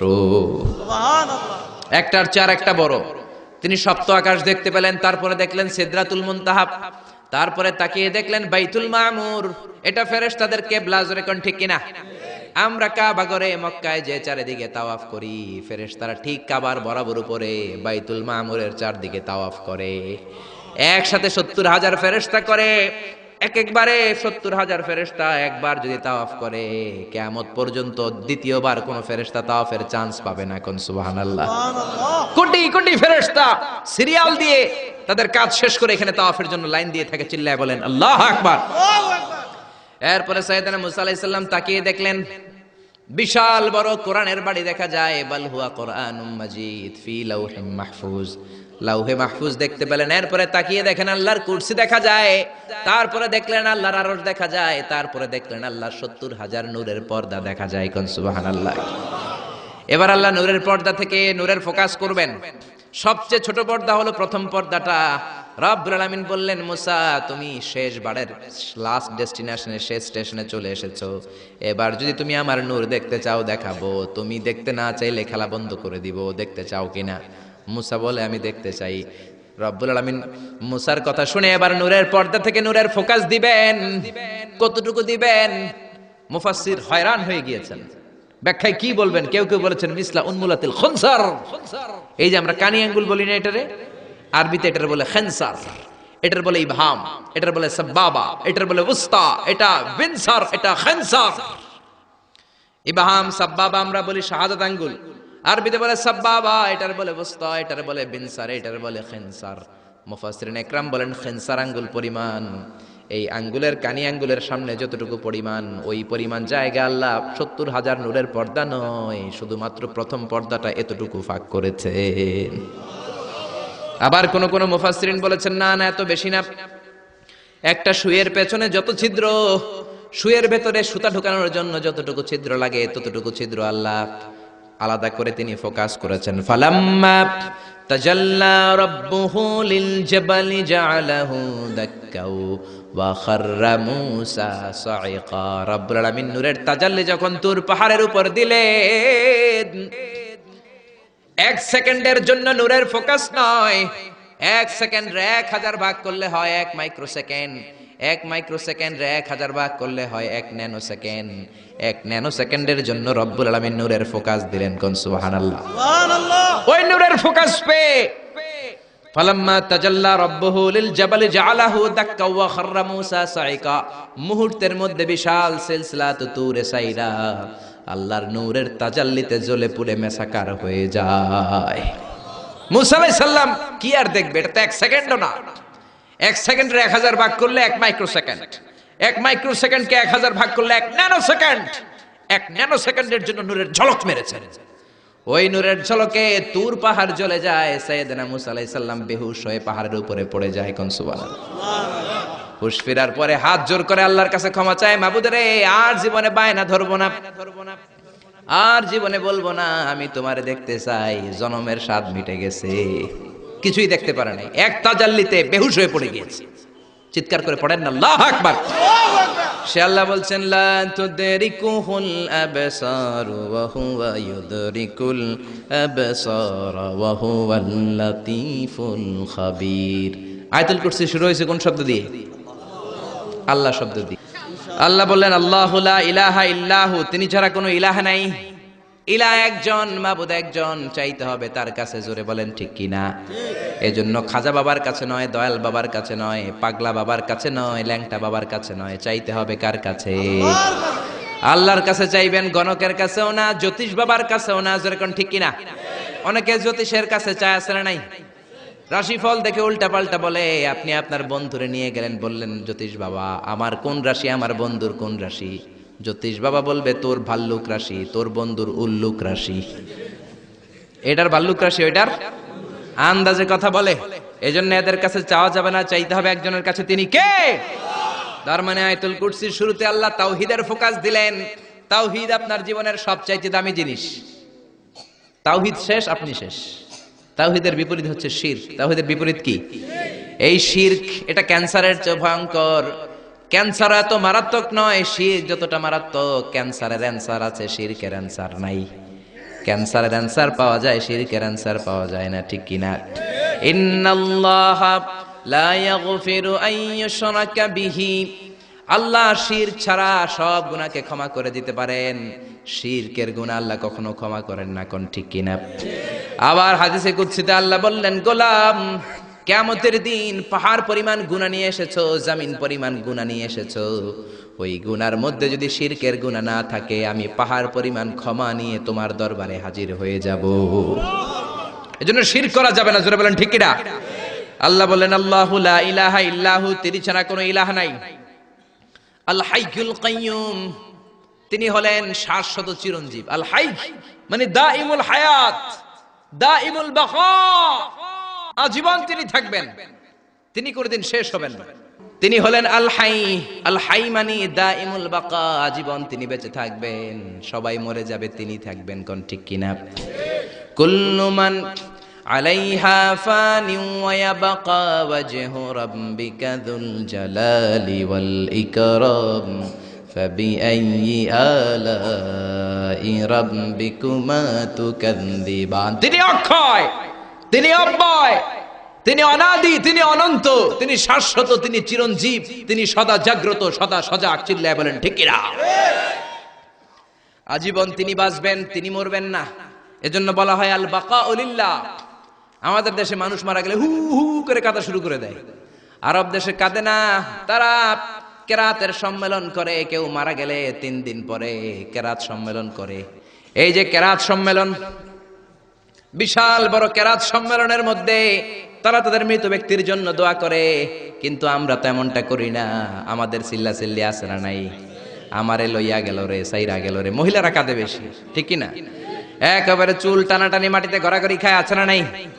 আপনি কান্না করলে মাইয়েতের উপর আযাব হবে, জোরে কোন ঠিক কি না?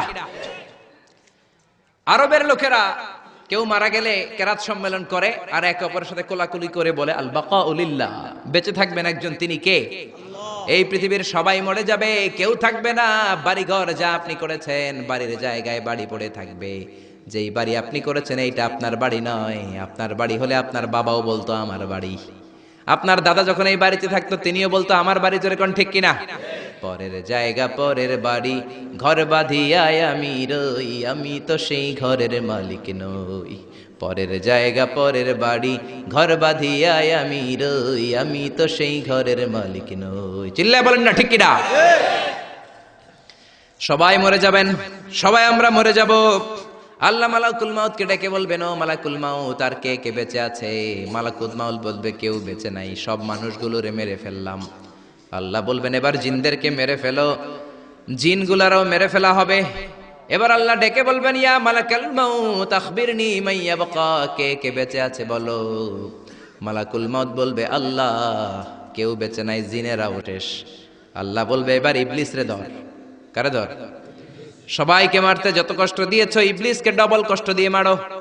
মালাকুল মাউত বলবে, ইবলিসও শেষ। আল্লাহ বলবেন, এবার ফেরেশতাদেরকে মারো।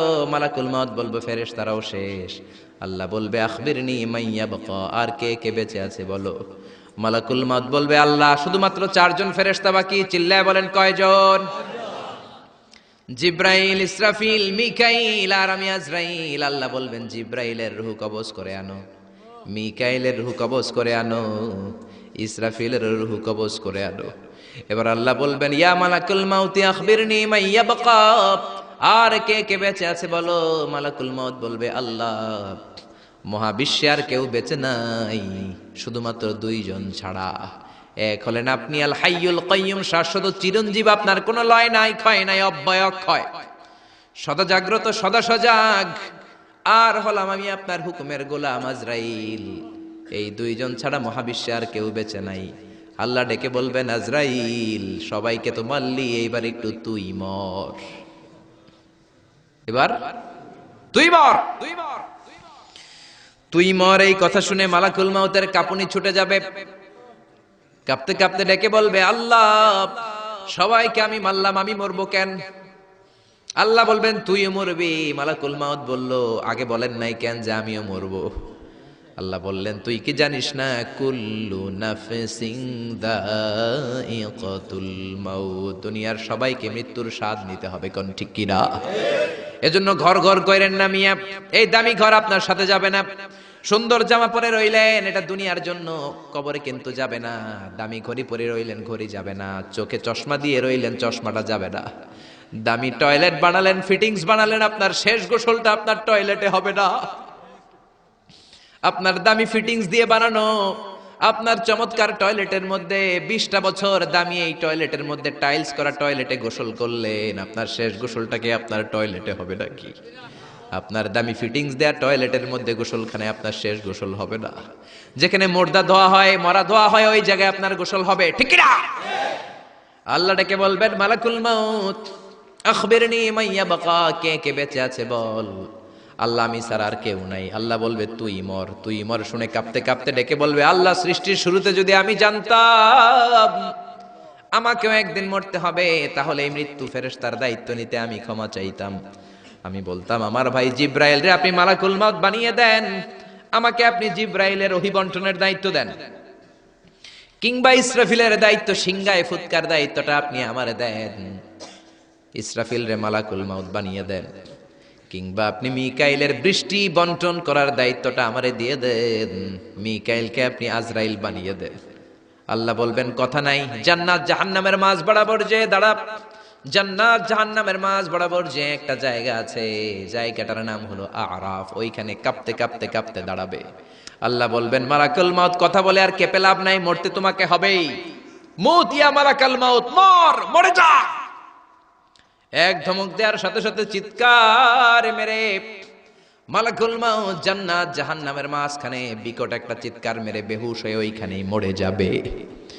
বিশ্বনবী বলেন মালাকুল মাউতের চিৎকার এত ভয়ঙ্কর হবে সেদিন, ওই চিৎকারের আওয়াজ যদি দুনিয়ার মানুষেরা শুনতো, কিয়ামতের জন্য আলাদা করে ইসরাফিলের সিঙ্গার কোনো দরকার হতো না। ওই মালাকুল মাউতের চিৎকার শুনলে ওই আওয়াজে, চিৎকারের আওয়াজে দুনিয়ার সব মানুষগুলো কানের পর্দা ফেটে লাশ হয়ে তখনই মরে যেত। এবার ডানেও কেউ নাই, বাঁয়েও কেউ নাই, সামনেও কেউ নাই, পেছনেও কেউ নাই, উপরেও কেউ নাই, নিচেও কেউ নাই, একজন ছাড়া। চিৎকার করে বলেন তিনি কে? আল্লাহ এবার ডেকে বলবেন লিমানিল মুলকুল ইয়াউম, লিমানিল মুলকুল ইয়াউম, who belongs the kingdom today. আজকে ক্ষমতা কার? এই যে ক্ষমতার বাড়াবাড়ি, এই যে ক্ষমতার অপব্যবহার, এই যে ক্ষমতা দিয়ে জুলুম করা, আজকে ক্ষমতা কার? আল্লাহ নিজেই বলবেন লিমানিল মুলকুল ইয়াউমা লিল্লাহিল ওয়াহিদিল কাহ্হার। ক্ষমতা কারোর জন্য নয়, একজনের ছাড়া। তিনি কে? এজন্য আল্লাহ বললেন আল্লাহু লা ইলাহা ইল্লা হুয়াল হাইয়ুল কাইয়্যুম। তিনি হলেন আল হাই, সব মরে যাবে একজন ছাড়া। তিনি কে? তিনি হলেন আল কাইয়্যুম। কাইয়্যুম মানে যে নিজেই স্বপ্রতিষ্ঠিত। আপনি কি স্বপ্রতিষ্ঠিত? আপনি জন্মের পরে আপনার মা আপনারে ধরে, আপনার নানি আপনার পেশাব পরিষ্কার করে, আপনার জ্বর ওঠে আপনার টিকা দেয়া লাগে, আপনার পায়খানা পেশাব আবার একজন পরিষ্কার করে দেয়, আপনার বুকের দুধ মা খাওয়ায়, মুখে তুলে খাবার খাওয়াতে হয়। 3-4 বছর আগে আপনি তো হাঁটাই শিখেন না, জোরে কোন ঠিক কিনা? তারপরে বিপদে পড়লে আমরা চাই একজনের কাছে, তিনি কে? কিন্তু আল্লাহ কি কারো কাছে চায় নাকি? গোটা বিশ্বের মানুষ তাদের প্রয়োজন পূরণের জন্য আল্লাহর কাছে ঠেকা। আমার আল্লাহ কারো কাছে ঠেকা নাকি? এজন্য তিনি আল কাইয়্যুম, তার কোনো চাহিদা নাই, তিনি কারো কাছে চান না, গোটা বিশ্ব তার কাছে চায়। চিল্লায় বলেন ঠিক না? আমাদের চাহিদার কোনো শেষ নাই। আমরা সবাই ফকিন্নি। আমরা কি দেখছেন? ফকিন্নি কইতে ভালো লাগে না নিজেরে। আরে আমি সবচেয়ে বড় ফকিন্নি মিয়া। আমি ফকিন্নি, আমার বাপ ফকিন্নি, আমার দাদা ফকিন্নি, আমার মা ফকিন্নি, আমার 14 গোষ্ঠী ফকিন্নি। আল্লাহ বললেন ইয়া আইয়ুহান নাসু আনতুমুল ফুকারাউ ইলাল্লাহ। ও দুনিয়ার মানুষ, তোরা সব ফকিন্নি। আনতুমুল ফুকারা ইলাল্লাহ, তোরা ফকির মিসকিন। ওয়াল্লাহু হুয়াল গনিয়ুল হামিদ, ধনী হলো একজন, তিনি হলেন আমার আল্লাহ। জোরে কোন ঠিক কিনা? এই দুনিয়ার মানুষের যত বেশি তার চাহিদাও তত বেশি। দেখবেন যার পা নাই, এর কি কোন ল্যাংড়া, খুঁড়িয়ে খুঁড়িয়ে হাঁটে, তার চাহিদা আল্লাহ আমার যদি 2টা পা থাকতো, আমি ওই মানুষগুলোর মতো হেঁটে হেঁটে যেতে পারতাম। যেই লোকটা সুন্দরভাবে হেঁটে হেঁটে যেতে পারে সে বলে আল্লাহ আমার যদি ওই লোকের মতো সাইকেল থাকতো, আমার হাঁটা লাগতো না, আমি সাইকেল চড়ে যেতাম। যার সাইকেল আছে তারও চাহিদা, সে বলে আল্লাহ ওই যে সুন্দর হুন্ডা চালিয়ে যায়, সাইকেল দিয়ে যেতে আমার অফিসে 2 ঘন্টা লাগে, হুন্ডা হইলে 20 মিনিটে যেতাম। হুন্ডাওয়ালা বলে আল্লাহ আমার একটা যদি প্রাইভেট কার থাকতো। এজন্য মানুষের চাহিদার শেষ নাই। চাই তো সে যে ফকির, আমরা সবাই ফকির। জোরে বলেন ঠিক কিনা? ধনী একজন, তিনি কে? এজন্য চাইতে হবে কার কাছে? জিকির করতে হবে কার? বিপদে আপদে সকালে বিকালে একজনই আমাদের সহায়, তিনি কে? আরো আসতে বলেন, তিনি কে? আল্লাহ আমাদের সবাইকে কথাগুলো বুঝে আর আমল করার তৌফিক দান করুক। আমরা পড়ি আমিন। আল্লাহ আমাদের সবাইকে মাহফিলটাকে কিয়ামতের দিন নাজাতের ওসিলা হিসেবে কবুল করুক। আমরা পড়ি আমিন। সবাই ভালো থাকবেন, সুস্থ থাকবেন, কোরআনের সাথে থাকবেন।